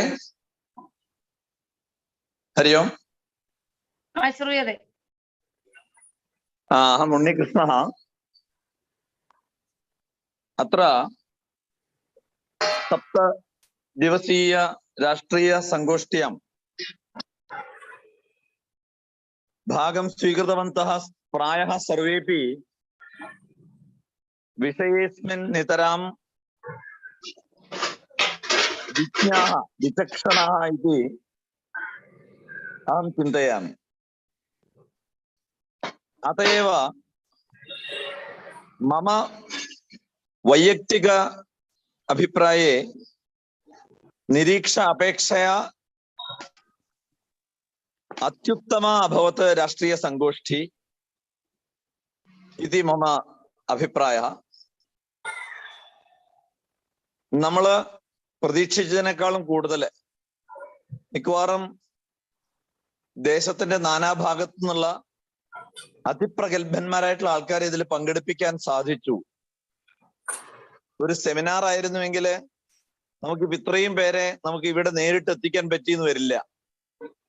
പക്ഷെ webinar ആയതുകൊണ്ട് അവരവരുടെ സ്ഥാനങ്ങളിൽ നിന്ന് കയറിയത് കൊണ്ട് നമുക്ക് ഒരുപാട് പ്രഗത്ഭമതികളെ നമുക്ക് കേൾക്കാൻ സാധിച്ചു.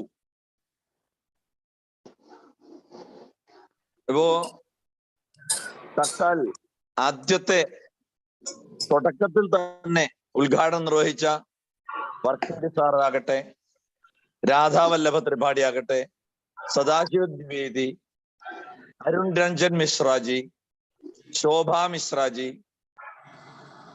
ഇങ്ങനെ നോക്കിക്കഴിഞ്ഞാൽ ഇന്നിപ്പോ രാജേന്ദ്രൻ മാഷ്, ഉണ്ണി സാറ്, ശ്രീധരൻ മാഷ്, ഒരുപാട് പ്രഗത്ഭന്മാരെ നമുക്ക് ലഭിച്ചു. അതുപോലെ തന്നെ കലാരംഗത്തുള്ള കുറെ പേരെ എടുത്തു പറയേണ്ട ഗോപിക വർമ്മയുടെ ആ ഒരു പ്രസന്റേഷൻ, അത് എത്ര അഭിനന്ദിച്ചാലും മതിയാവില്ല. അപ്പൊ അങ്ങനെ വെറുമൊരു താത്വികമായിട്ടുള്ള സൈദ്ധാന്തികമായിട്ടുള്ള ഒരു ഭാഷാടോപം മാത്രമല്ല, വെബിനാറില് നമുക്ക് വളരെ ഹൃദ്യമായിട്ട് മനോരഞ്ജകമായിട്ടും സാധിക്കും ചെയ്യാൻ എന്നുള്ളതിന്റെ ഒരു തെളിവാണ് ഇവിടെ നടന്ന ഈ ഒരു വെബിനാർ എന്ന് തോന്നുന്നു. മിക്കവാറും എല്ലാ ദിവസങ്ങളിലും 100ഓളം പേര് പങ്കെടുത്തു എന്നുള്ളതും ഒരു സൗഭാഗ്യമാണ്. എല്ലാവരും ആ സംസാരിക്കുമ്പോ മാത്രം അത് അൺമ്യൂട്ട് ചെയ്യുക. ബാക്കിയുള്ള സമയത്ത് മ്യൂട്ട് ചെയ്യൂ ദയവ് ചെയ്തിട്ട്. എറണാകുളത്ത് പോയേക്കുവാ. ദയവ് ചെയ്ത് അത് മ്യൂട്ട് ചെയ്യൂ, അല്ലെങ്കിൽ പാർട്ടിസിപ്പൻസ് നോക്കിയിട്ട് അർജുൻ അതൊന്ന് മ്യൂട്ട് ചെയ്യൂ. എന്നാ ഉദ്ഘാടനം? 10-ാം തീയതി. സാറിനകത്ത്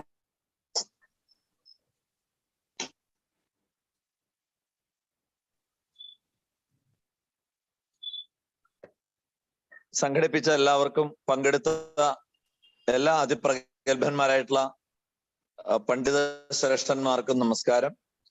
ഇനിയും ഇതുപോലെയുള്ള ധാരാളം വിചാര സത്രങ്ങൾ ഉണ്ടാകട്ടെ എന്ന് പ്രാർത്ഥിക്കുന്നു.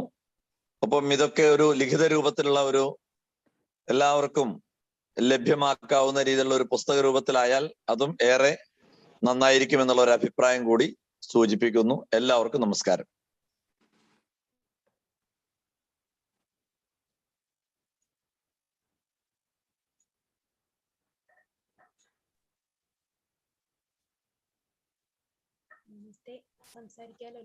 അഞ്ജന ചോദിച്ചോളൂ.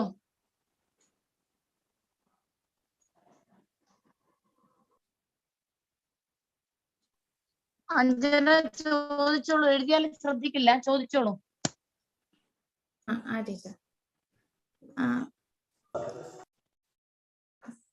Sir, I am asking that, but a poet writes when his mind is filled with a lot of emotions, and after the completion of his work, his mind gets clear. So, didn't the catharsis happens in the poet also?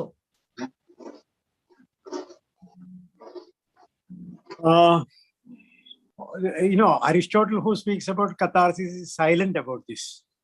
What the poet writes, what happens in his mind, all these things, he does not mention.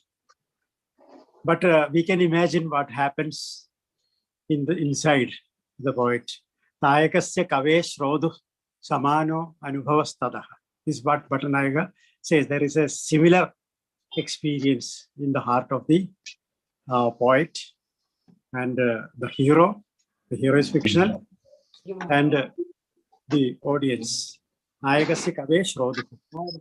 This is what Indians have said. But in Western tradition, what happens inside the mind of the poet is not at all mentioned by Aristotle. So we do not know what exactly he thought about that. So when you are writing something, probably you have got a similar emotion. That may be more disturbing you. That is the reason why you are writing it. That is possible. Okay. Yaval purno na chaitena tavan naiva vamatyamum. Again, Bhattanayaga. That is, our mind is like a pot. When it is filled with water, it will overflow. Similarly, when it is filled with rasa, it overflows as poetry. Yaval purno na chaitena tavan naiva vamatyamum. That is also a quotation from Bhattanayaga. Yeah. Thank you. So that means Indians have thought about the poet's view, but the Westerns didn't. Yeah. Yes. Western scholars, we do not know. We are not in possession of the full text of Aristotle. Only some 33 pages have come to us. So we don't know whether he had written about that. We are not in possession.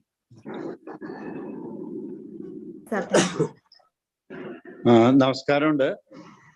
ദൃശ്യകാവ്യങ്ങൾ പൊതുവെ സാമൂഹികമായിട്ട് വളരെയധികം influence ചെയ്യാൻ കഴിവുള്ളത് കൊണ്ടാണ് ഈ ദൃശ്യകാവ്യങ്ങൾ ഉണ്ടാക്കപ്പെട്ടതും അത് സാമൂഹികമായിട്ട് അതായത് സാമൂഹിക വാല്യൂസിനെ protect ചെയ്യാനും വേണ്ടിയിട്ടായിരിക്കണം അതിൽ നായകനായാലും വില്ലനായാലും ചെയ്യുന്ന സീനുകളായാലും അതിലൊരുപാട് റെസ്ട്രിക്ഷൻസ് ഭരതമുനി പറഞ്ഞിട്ടുണ്ട്, മനോഹരമായിട്ട് പറഞ്ഞിട്ടുണ്ട്.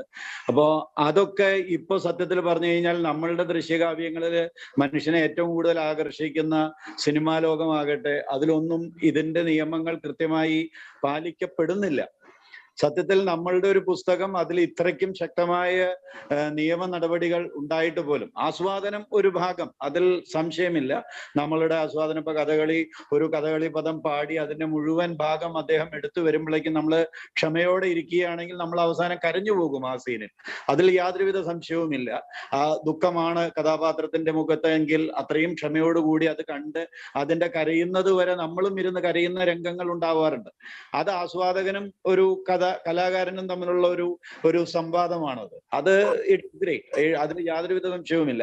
പക്ഷെ സാമൂഹികമായിട്ട് ദൃശ്യകാവ്യങ്ങൾക്ക് ഒരുപാട് ഇൻഫ്ലുവൻസ് ചെയ്യാൻ കഴിയുന്നുണ്ട്. ഇത്രയ്ക്കും നിയമപരമായിട്ട് ഇത്തരത്തിലുള്ള സീനുകൾ പാടില്ല, ഇങ്ങനെ ചെയ്യാവൂ, നായകൻ ഇപ്രകാരമായിരിക്കണം എന്നുള്ളത് കാലാകാലത്തിന് മാറ്റം വരുത്തുകയാണെങ്കിലും സാമൂഹികമായിട്ട് അപകടം വരാത്ത രീതിയിൽ അതിനെ മാറ്റാൻ കഴിയുമായിരുന്നു ഈ ഭരതമുനിയുടെ പുസ്തകം കുറച്ചുകൂടെ നമ്മളുടെ പഠനത്തിലായിരുന്നാലും കലാരംഗങ്ങളിലായിരുന്നാലും ഫിലിം സൊസൈറ്റിയുടെ അവിടെ ആയിരുന്നാലും ഇതിനെ ഇൻഫ്ലുവൻസ് ചെയ്യാൻ കഴിഞ്ഞിരുന്നാൽ. അങ്ങനെയാണെങ്കിൽ ഈ പുസ്തകത്തെ എങ്ങനെയാണ് നമ്മൾക്ക് അവരിലേക്കൊക്കെ പ്രചരിപ്പിക്കുവാൻ സാധിക്കുക എന്നും കൂടെ ഒരു അഭിപ്രായം പറയുകയാണെങ്കിൽ നന്നായിരുന്നു എന്ന് തോന്നുന്നു മനസ്സിന്. രാമദാസ്, ഇതിൽ പ്രശ്നം എന്താണെന്ന് അറിയാം, നമ്മള് നമുക്ക് അങ്ങനെയുള്ള നിയന്ത്രണങ്ങൾ ഇന്നത്തെ സമൂഹത്തിൽ കൊണ്ടുവരാൻ സാധിക്കില്ല. കാരണം പറഞ്ഞാൽ ഒരു സിനിമ വന്നു, ഏതെങ്കിലും എന്തൊക്കെ പറഞ്ഞു പലതരം അങ്ങനെയുള്ള സിനിമകളൊക്കെ വരുന്ന സമയത്ത് കോടതിക്ക് പോലും ഇടപെടാൻ പറ്റാത്ത ഇതാണ് ഇന്നത്തെ സൊസൈറ്റി. അങ്ങനെയാണ്, വെസ്റ്റേൺ സൊസൈറ്റിയിൽ അങ്ങനെയാണ്. മാത്രമല്ല, നിങ്ങൾ നിരോധിച്ചു കഴിഞ്ഞാൽ ഉടനെ അത് എല്ലാവരുടെയും കയ്യിലെത്തും. ഒരു പുസ്തകം നിരോധിച്ചു കഴിഞ്ഞാൽ എല്ലാവരും വായിച്ചിരിക്കും. അങ്ങനെയാണ് നമ്മുടെ സമൂഹം. ഒന്നും ചെയ്യാൻ പറ്റില്ല. അല്ലെങ്കിൽ നെറ്റ് ഉണ്ടാവും, നെറ്റിലൂടെ നെറ്റ്ഫ്ലിക്സിലൂടെ വേറെ ഏതെങ്കിലും കൂടെ ആളുകൾക്ക് കാണാൻ പറ്റും. അപ്പോൾ അതുകൊണ്ട് അതില് നമുക്കൊരു സമൂഹത്തിന് കൽപ്പിക്കാവുന്ന നിയന്ത്രണങ്ങൾ വളരെ കുറവാണ്. അത് ചെയ്യാൻ പറ്റില്ല. കോടതികൾക്ക് പോലും പരിമിതികളുണ്ട്. അല്ല സർ, സത്യത്തിൽ നമ്മളുടെ ദൃശ്യകാവ്യങ്ങൾ ഉണ്ടാക്കിയത് സാമൂഹികപരമായിട്ടൊരു ഇതുണ്ടാക്കാൻ വേണ്ടിയിട്ടായിരുന്നില്ലേ അതിന്റെ തുടക്കം? അല്ല, അതിപ്പോ ഒരു പ്രശ്നമുള്ള വെച്ചാൽ അന്നത്തെ കാലത്തും പ്രശ്നങ്ങളില്ല എന്ന് പറയാൻ പറ്റില്ല. ഇപ്പൊ കാളിദാസിന്റെ കുമാരസംഭവത്തിലെ 8ാമത്തെ സർഗത്തിനെ പറ്റിയിട്ടൊക്കെ അഭിപ്രായ വ്യത്യാസമുള്ളവരുണ്ടായിരുന്നു, അന്നത്തെ കാലത്തും ഉണ്ടായിരുന്നു. അപ്പൊ നമുക്ക് അത് ഈ നിയമം ആളുകൾ ദുരുപയോഗപ്പെടുത്താൻ സാധ്യതയുണ്ട്, ഇങ്ങനെയൊക്കെയുള്ള പ്രശ്നങ്ങളുണ്ട്. അപ്പൊ അതുകൊണ്ട് നമുക്ക് എന്ത് ചെയ്യാൻ പറ്റും? നല്ല ആളുകളുടെ നന്മ പ്രതീക്ഷിക്കുക. അപ്പൊ നന്മ മനസ്സിൽ ഉദ്ദേശിച്ചുകൊണ്ട് എഴുതുകയാണെങ്കിൽ നന്നായിരിക്കും. അല്ലാത്തവരും എഴുതും, അതും വരും. അതൊക്കെ കൂടി ചേർന്നാണ് മനുഷ്യന്റെ സംസ്കാരം എന്ന് സമാധാനിക്കാനും നിർവാഹമുള്ളൂ. അല്ലാതെ നമുക്ക് നാട്യശാസ്ത്രം പഠിപ്പിച്ചുകൊണ്ട് മാത്രം നമുക്ക് നാട്യശാസ്ത്രം പഠിപ്പിച്ചാൽ തീർച്ചയായും മെച്ചമുണ്ടാവും. പക്ഷെ അതുകൊണ്ട് മാത്രം ഇത്തരം ദുഷ്പ്രവണതകളെ ഒന്നും പൂർണ്ണമായിട്ട് നമുക്ക് ഒഴിവാക്കാൻ പറ്റില്ല. കുട്ടികളോട് പോലും പറയാൻ പറ്റില്ല. കുട്ടികളോട് പറഞ്ഞാൽ അവർ അതേ കാണുള്ളൂ. നിങ്ങളില്ലാത്ത സമയത്ത് അങ്ങനെ പ്രശ്നം എന്താണ് പാടില്ല പറഞ്ഞാൽ അതേ ചെയ്യുള്ളൂ. അങ്ങനെയുള്ളൊരു ഇതാണ് പൊതുവെ കാണുന്നത്. അപ്പം അതുകൊണ്ട് നമ്മൾ ഒരു കാലത്ത് നല്ല മാതൃകകൾ കാണിക്കുക. നമ്മുടെ ഈ ട്രഡീഷനുമായിട്ട് നമ്മൾ ബന്ധം തീരെ വിട്ടുപോയി. അതാണ് നമ്മുടെ സമൂഹത്തിൽ വന്നത്. ഇന്നിപ്പോൾ കഥകളി കൂടിയാട്ടമൊക്കെ കാണുന്നവരുടെ എണ്ണം വളരെ കുറഞ്ഞിട്ടുണ്ട്. പണ്ടത്തെ കാലത്ത് സാർ ഒരു കാര്യം കൂടെ, അതിൽ പോലും വരുന്ന മാറ്റങ്ങൾ പലപ്പോഴും ഒരു ആസ്വാദകന്റെ എന്താ പറയുക ക്ഷമ കുറയുന്നത് കൊണ്ട് പെട്ടെന്ന് അത് അവതരിപ്പിച്ചു പോവാനും അങ്ങനെയുള്ള മാറ്റങ്ങൾ, അതായത് മറ്റുള്ളവരിൽ നിന്നും നമ്മൾ അഡോപ്റ്റ് ചെയ്യുന്ന ചില മാറ്റങ്ങൾ നമ്മളുടെ ദൃശ്യകലകൾക്ക് വന്നിട്ടില്ലേ? അത് അങ്ങനെ അല്ല കാണേണ്ടത്. നമ്മള് കൊളോണിയൽ കാലഘട്ടത്തിന് മുമ്പ് നമ്മൾ ആരും വാച്ച് ഉപയോഗിച്ചിരുന്നില്ല. അപ്പൊ സമയത്തിനെ പറ്റി നമുക്ക് ഇത്ര കടുത്ത എനിക്ക് 5 മിനിറ്റിനുള്ളിൽ കൈലാസാവതരണം കാണിച്ചു തരണം, ഇല്ലെങ്കിൽ എൻ്റെ ബസ് പോകുന്നല്ലേ നമ്മൾ പറയുക ഇന്ന്. അപ്പൊ അത്രയും വാച്ച് നോക്കിക്കൊണ്ടാണ് ഇരിക്കുക ആളുകളെ. എന്നിട്ട് അതിൽ ഏറ്റവും പ്രധാനപ്പെട്ടതായിട്ട് ആ നർത്തകന് തോന്നുന്ന ഭാഗം അവതരിപ്പിക്കുമ്പോഴേക്കും ആളുകൾ ഇറങ്ങിപ്പോയിട്ടുണ്ടാവും, അല്ലേ? അങ്ങനെയൊക്കെയാണ് ഇന്ന് വരുന്നത്. അപ്പൊ അത് വെസ്റ്റേൺ ട്രഡീഷനിൽ അങ്ങനെയല്ല. ഞാൻ ഇവിടെ പല സ്ഥലത്തും അവരുടെ കച്ചേരിക്കൊക്കെ പോയിട്ടുണ്ട്, കോൺസെർട്സിന്, മ്യൂസിക്കൽ കോൺസെർട്സിന്. അവിടെയൊക്കെ പോയി കഴിഞ്ഞാൽ നമ്മൾ ഇരുന്നതിന് ശേഷം ഇടയിൽ 2 മണിക്കൂറൊക്കെ എന്ന് പറഞ്ഞാൽ നമ്മൾ പിൻ ഡ്രോപ്പ് സൈലൻസ് ഒക്കെ പറയും, അതുപോലെ നിശബ്ദരായിട്ടിരിക്കും.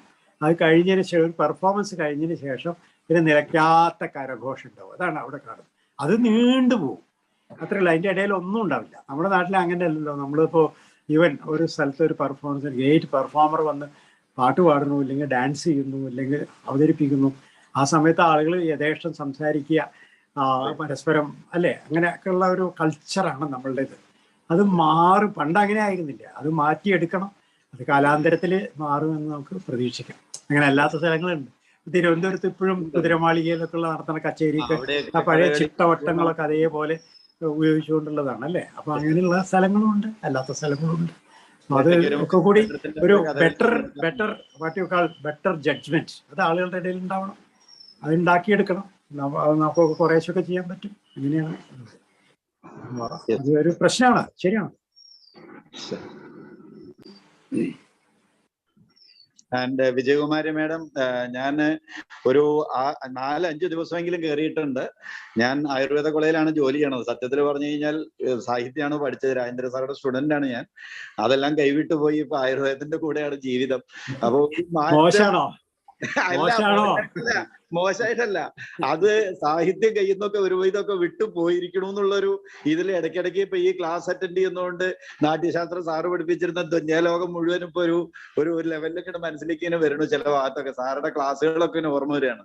ഇതിനൊക്കെ അവസരം എന്ന് പറയുന്നത് വളരെ ഭാഗ്യമാണ്, വളരെ ഭാഗ്യമാണ്. വിജയകുമാരി മാഡത്തിനോട് വളരെയധികം നന്ദി പറയണു. ഇന്ന് രാജേന്ദ്ര സാറെ കാണാൻ പറ്റിയതിൽ ഒരുപാട് സന്തോഷമുണ്ട്. കാരണം ഒക്കെ നഷ്ടപ്പെട്ടു പോയതായിരുന്നു കുറച്ചായിട്ട്. നന്ദിയുണ്ട് സാർ, ഒരുപാട് നന്ദിയുണ്ട്. Thank you very much madam. പരിപാടി നന്നായിരുന്നു മാഡം, നന്നായിരുന്നു പരിപാടി. I enjoyed. Thank U.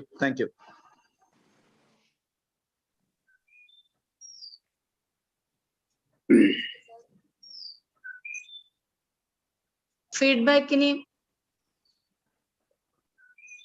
Namaste. Margi Usha madam.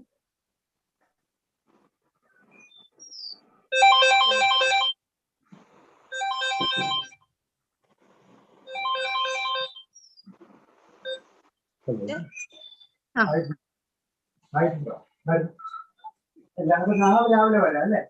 ഞാൻ നോട്ടെ വരാം. എത്ര പേരുണ്ട്? ടോട്ടൽ എത്ര എമൗണ്ട്? ഈ വിഷയത്തിൽ ഏതെങ്കിലും ചർച്ചകൾ ഉണ്ടെങ്കിൽ അല്ലെങ്കിൽ ഫീഡ്ബാക്ക് ഉണ്ടെങ്കിൽ പറയാം.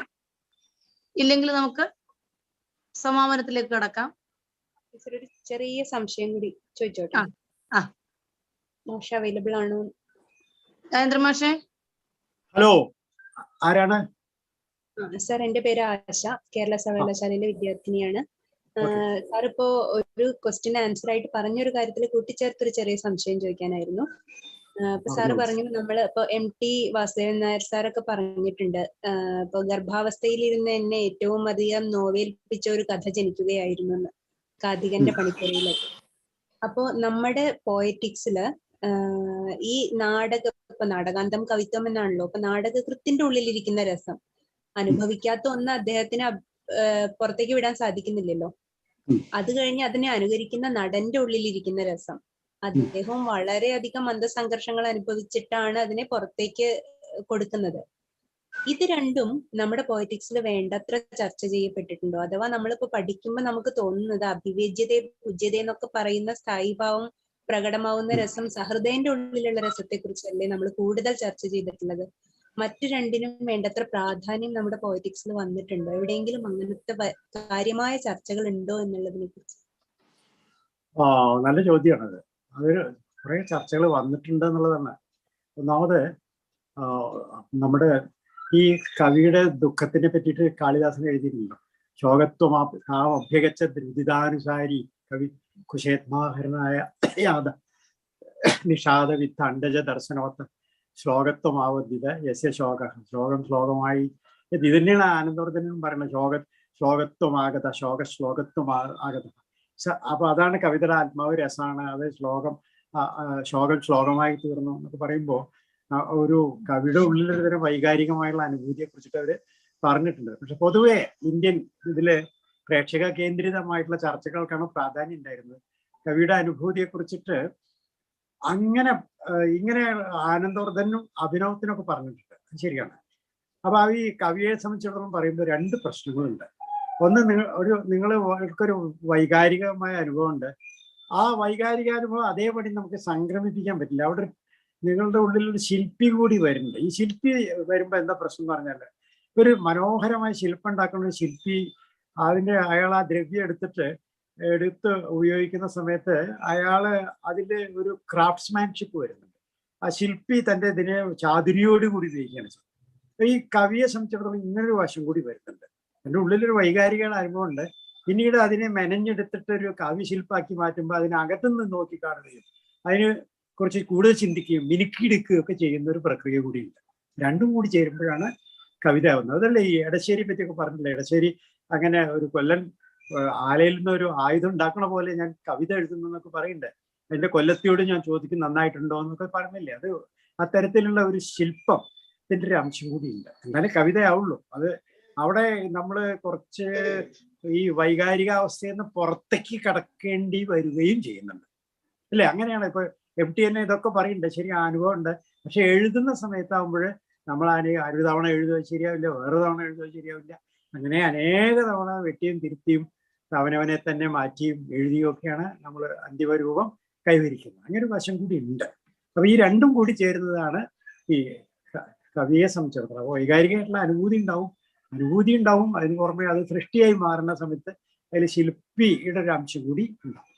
അപ്പൊ ഇന്ത്യക്കാരില് പൊതുവെ പോയറ്റിക്സ് ഒക്കെ കൈപ്പുസ്തകങ്ങളിലൊക്കെ കൂടുതൽ ശില്പത്തിന് വളരെയധികം പ്രാധാന്യം കൊടുത്തു. അപ്പൊ അത് ശരിയാണ് പറയുന്നത്, ആ അളവിൽ ശരിയാണ്. പക്ഷെ അതേസമയം അവർ തീർത്ത് അത് വിസ്മരിച്ചിട്ടില്ല.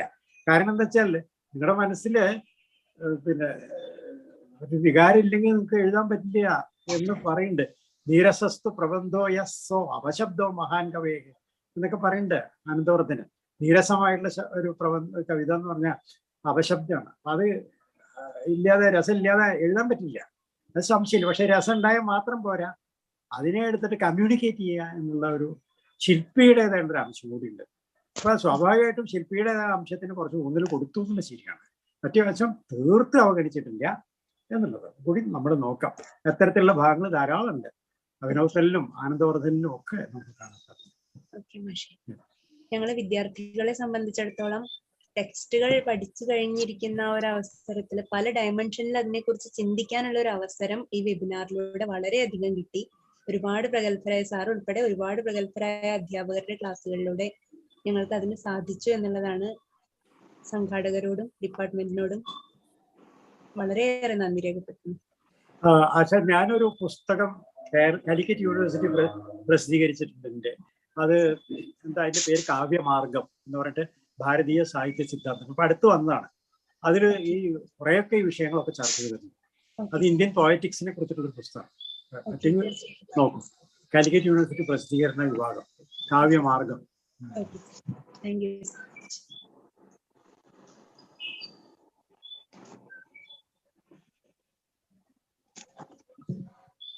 ഇനി ആർക്കെങ്കിലും അവസരം?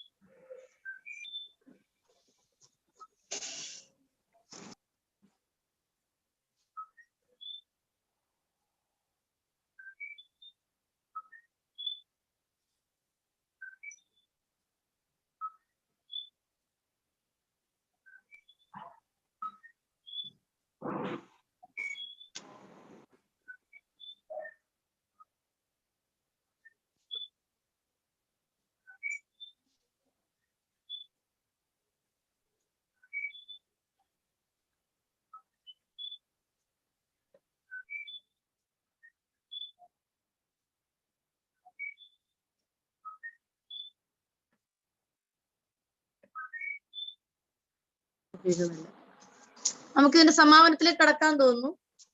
ഇപ്പൊ ഒരു സായങ്കാലമാണ്.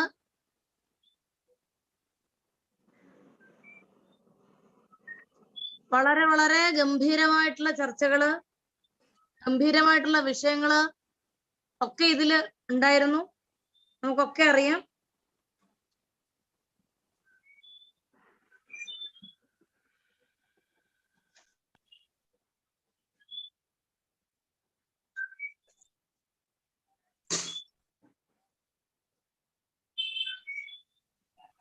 ഹരിയോ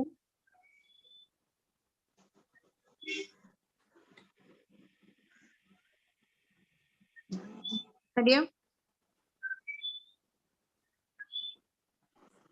കേൾക്കാൻ ടീച്ചർ. അപ്പോൾ വർക്കേടി മാഷ് ശ്രീനിവാസ വർക്കേടി സാർ തുടങ്ങി പ്രൊഫസർ രാധാവല്ലഭ ത്രിപാഠി ജി, അതുപോലെ professor Arun Ranjan Mishra, doctor Sadashiva Dwivedi G, doctor E Sreedharan മാഷ്, ഡോക്ടർ PC മുരളീമാധവ മാഷ്, ഡോക്ടർ എണ്ണാഴി രാജൻ മാഷ്, പിന്നെ ഡോക്ടർ PK മാധവ മാഷ് ഇപ്പോഴും ഇതിനകത്ത് സജീവമായിട്ട് ഉണ്ടായിരുന്നു, ഡോക്ടർ MV നടേശൻ മാഷ്, ഡോക്ടർ ശോഭ മിശ്ര.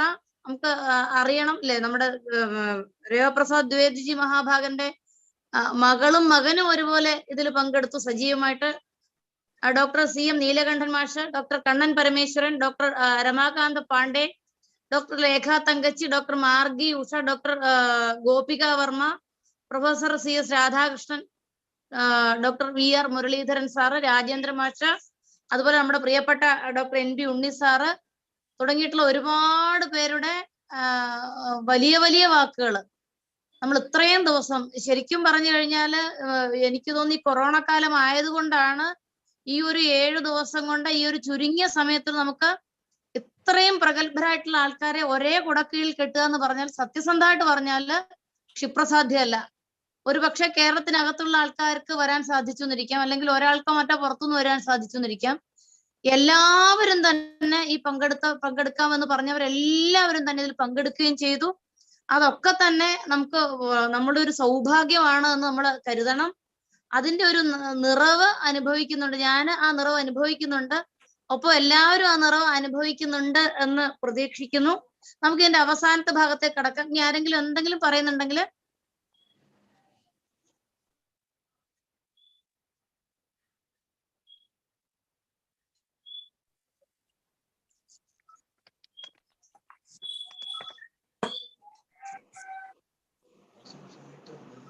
ഒരു ചെറിയ കാര്യം ഒന്ന് പറഞ്ഞേക്കട്ടെ. ഹരിയോ. ഇപ്പൊ എല്ലാവർക്കും നമസ്കാരം. നമ്മുടെ 7 ദിവസത്തെ യജ്ഞം, വൈജ്ഞാനികമായ യജ്ഞം സമാപിച്ചിരിക്കുകയാണ്. ഇതില് എടുത്തു പറയാൻ പറ്റുന്ന കാര്യങ്ങളെല്ലാം ഇപ്പോൾ അതിന്റെ കോർഡിനേറ്റർ സൂചിപ്പിച്ചു കഴിഞ്ഞിരിക്കുന്നു. ഒരു കാര്യം എല്ലാവരും ഇത് കഴിയുമ്പോൾ പലരും എന്നോട് സംസാരിക്കാറുണ്ട്. അവരെല്ലാവരും പറഞ്ഞതെന്ന് വെച്ചാൽ, സാധാരണ ഒരു അക്കാഡമിക് സെമിനാറുകളിൽ ഉണ്ടാകുന്ന ഒരുതരം വിരസതയുണ്ട്. അത് ഇല്ല എന്ന് മാത്രമല്ല, ഇത് വളരെ ലൈവായിരുന്നു എന്നാണ്. അപ്പൊ അതുകൊണ്ട് ഇപ്പൊ 90 പേര് 100 പേരുണ്ടെങ്കിൽ 100 പേരും പരിപാടി കഴിയുന്നവരെ ഇരിക്കുകയാണ്.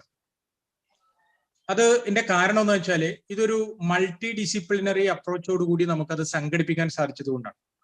ഒരേ സമയം ഇത് പ്രാക്ടീസ് ചെയ്യുന്ന പെർഫോമേഴ്സ് നമ്മുടെ കൂട്ടത്തിലുണ്ട്. അതുപോലെ തന്നെ ഈ നാട്യശാസ്ത്രത്തിന് അതിഗംഭീരമായ എന്താ പറയുക, അതിനെ സംബന്ധിച്ച് പഠനങ്ങൾ നടത്തിയ വ്യക്തിത്വങ്ങളും നമുക്ക് അണിനിരത്താൻ സാധിച്ചു എന്നുള്ളത് ചെറിയ കാര്യമാണ്. അതിൻ്റെ ഏറ്റവും പ്രധാനം അതാണ്. അപ്പൊ ഇനി നമുക്ക് ഇതിന്റെ അടുത്ത നടപടി എന്ന നിലയിൽ ഇത് ഫ്രൂട്ട്ഫുൾ ആവണമെങ്കിൽ നമുക്ക് ഈ അവതരിപ്പിച്ച പേപ്പറുകളെല്ലാം കളക്ട് ചെയ്ത് നമുക്കൊരു പുസ്തകമാക്കിയെങ്കിൽ മാത്രമാണ് ഇതൊരു കൃത്യമായ ഇതിലേക്ക് എത്തുള്ളൂ. അപ്പൊ അതിന്റെ നടപടിക്രമങ്ങൾ എന്താണെങ്കിലും ഉണ്ടാകും എന്നുള്ള കാര്യത്തിൽ നേരത്തെ കൺവീനർ സൂചിപ്പിച്ചിരുന്നു. പിന്നെ വേറൊരു കാര്യം പറഞ്ഞതെന്ന് വെച്ചാല്, ഇതിൽ പങ്കെടുത്ത ഈ പെർഫോമിംഗ് ആർട്ടിസ്റ്റുകൾ പലതും പറഞ്ഞത് ഞങ്ങൾ ഇനി നാട്യശാസ്ത്രം പഠിക്കാൻ പോവുകയാണെന്നാണ്. അതാണ്, ഞങ്ങൾ ഇനി നാട്യശാസ്ത്രം പഠിക്കാൻ പോകുന്നു എന്ന് പറഞ്ഞു കഴിഞ്ഞാൽ അത് ഈ സെമിനാറിന്റെ വലിയൊരു ഇൻഫ്ലുവൻസ് ആണ്. നമ്മൾ ഇൻഫ്ലുവൻസിനെ കുറിച്ചാണ് ചിന്തിച്ചത്. അപ്പൊ ആ ഒരു ഇൻഫ്ലുവൻസ് ചെറുതല്ല. അതോടൊപ്പം തന്നെ ഇതിനെ ബേസ് ചെയ്തുകൊണ്ടുള്ള പരിപാടികള് നമ്മളൊരു 2 മാസം കഴിഞ്ഞാൽ വീണ്ടും തുടരണമെന്നും, അത് നമ്മുടെ എന്താ പറയാ കലാമണ്ഡലം പോലുള്ള സ്ഥാപനങ്ങളെയും കൂടി ഉൾപ്പെടുത്തിക്കൊണ്ട് വിപുലമായിട്ട് നടത്തണം. അതുപോലെ തന്നെ ഇത് കേരളത്തിൽ മാത്രം ഒതുങ്ങി നിന്നാൽ പോരാ, ഈ നിലയിൽ കലയെ കൈകാര്യം ചെയ്യുന്ന ഇടങ്ങളിലേക്കെല്ലാം ഈ സന്ദേശം എത്തിക്കണം എന്നിങ്ങനെ വളരെ ആവേശകരമായിട്ട് പറഞ്ഞിരുന്നു. അപ്പൊ ഇതിനെല്ലാം കാരണമായത് നമ്മുടെ ഈ ഒരു സെമിനാറാണ്.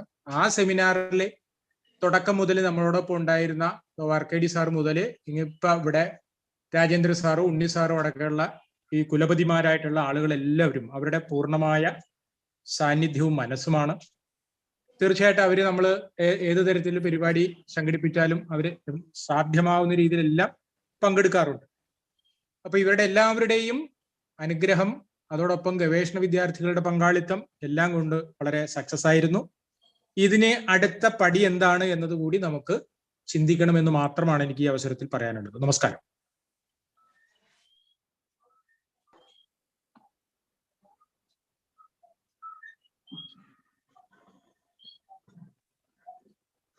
ഇത് ഒരു ഒടുക്കമല്ല, ഒരു തുടക്കമാണ് എന്ന് ഓർമ്മിപ്പിച്ചുകൊണ്ട് കാര്യക്രമസ്യ അസ്യ സമാപന സഭ അത്ര ഇതാനും കാർത്തജ്ഞം വ്യാഹരതി തേജസ്സസ് നമ്പൂതിരി ഗവേഷക ഛാത്രः അഹം തം ആമന്ത്രയാമി.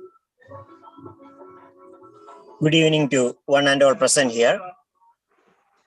First of all, I would like to bow my head wholeheartedly to all the eminent personalities and dignitaries who are part of this venture, the 7-day seminar, national seminar, influence of Natyashastra on Indian theatre.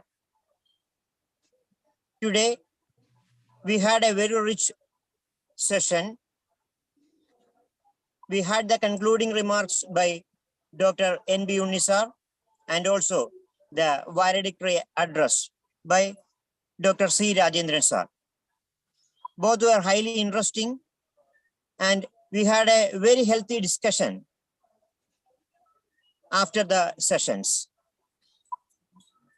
The seminar was going in a very high pace, very high momentum, and it have received all the thrust from the inauguration and inaugural address by Dr. Srinivasa Varkedi sir, and also we have received the keynote address on the first day by Sri Radha Vallabh Tripathi sir.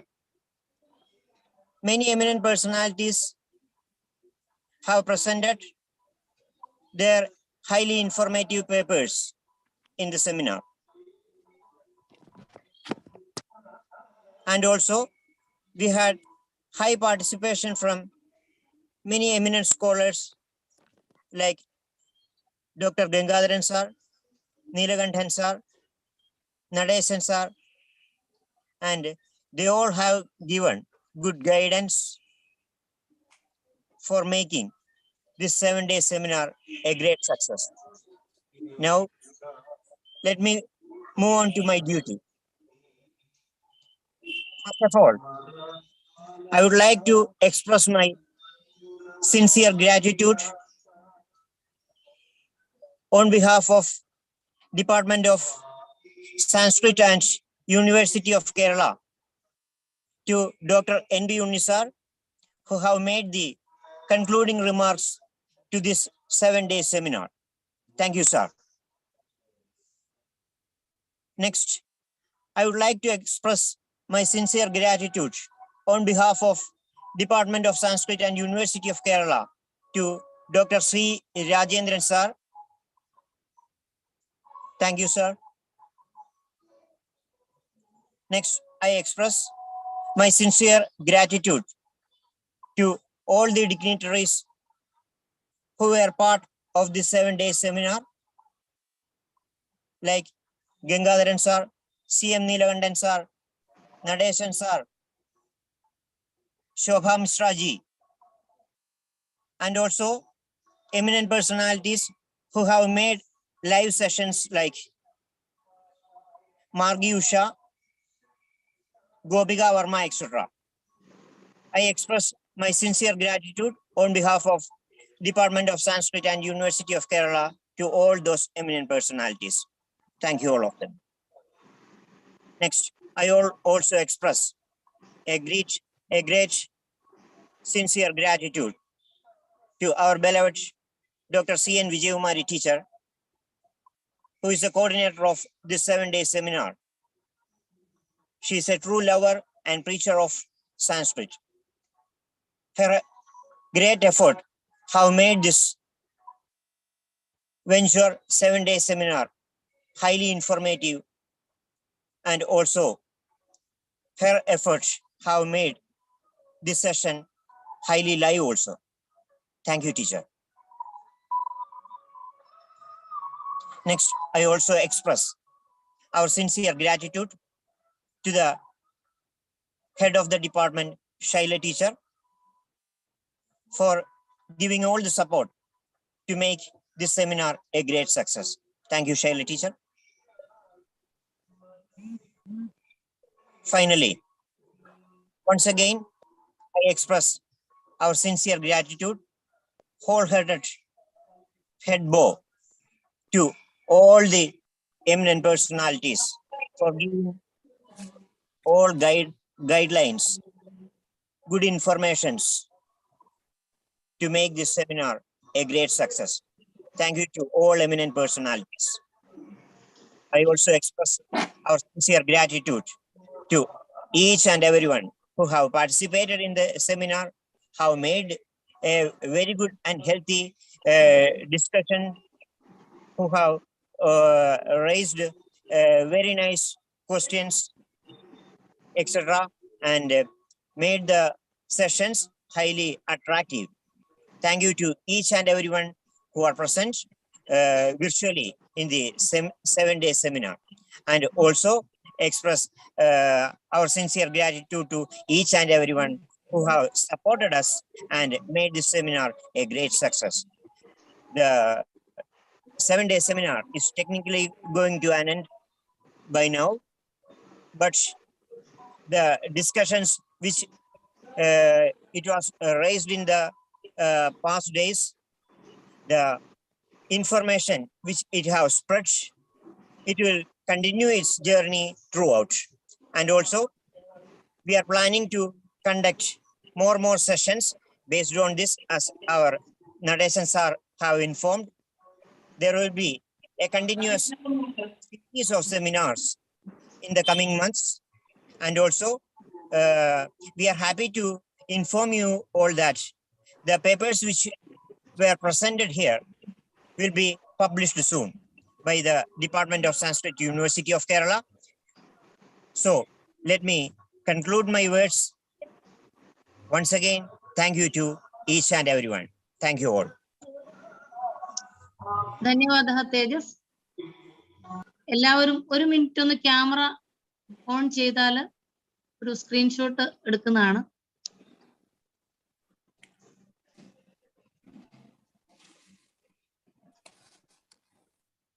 ഒരു നിമിഷം ഒന്ന് camera on ചെയ്യണം.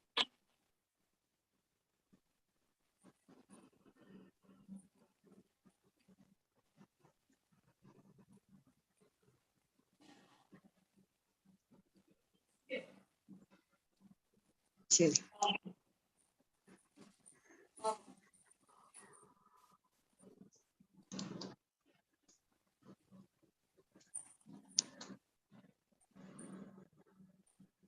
ധന്യവാദാः.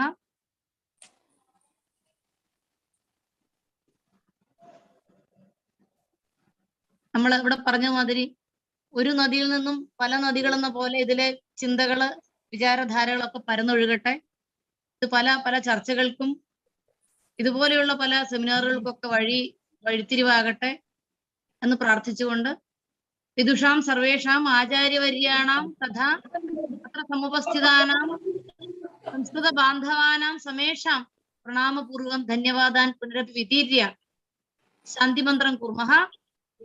Survey ഭവന്തു സുഖിനഃ, survey സന്തു നിരാമയാഃ, survey ഭദ്രാണി പശ്യന്തു, മാ കശ്ചിത് ദുഃഖഭാഗ് ഭവേത്.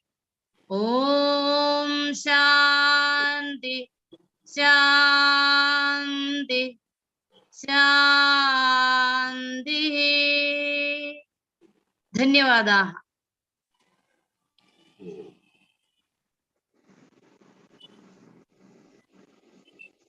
कार्यक्रमः अत्र परिसमाप्तिं गच्छति. धन्यवादाः.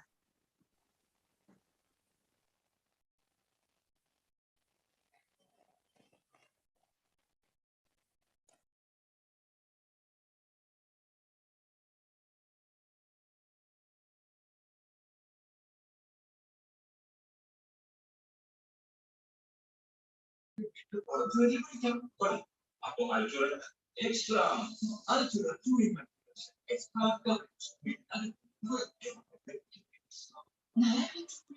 admin ഹൈലൈറ്റ് കണ്ടത് എന്നെ കുറിച്ച് ഹൈക്ക് വളരെ അഭിമാനമാണ്. ബന്ധങ്ങൾ വഴി യോജിച്ച ജീവിതം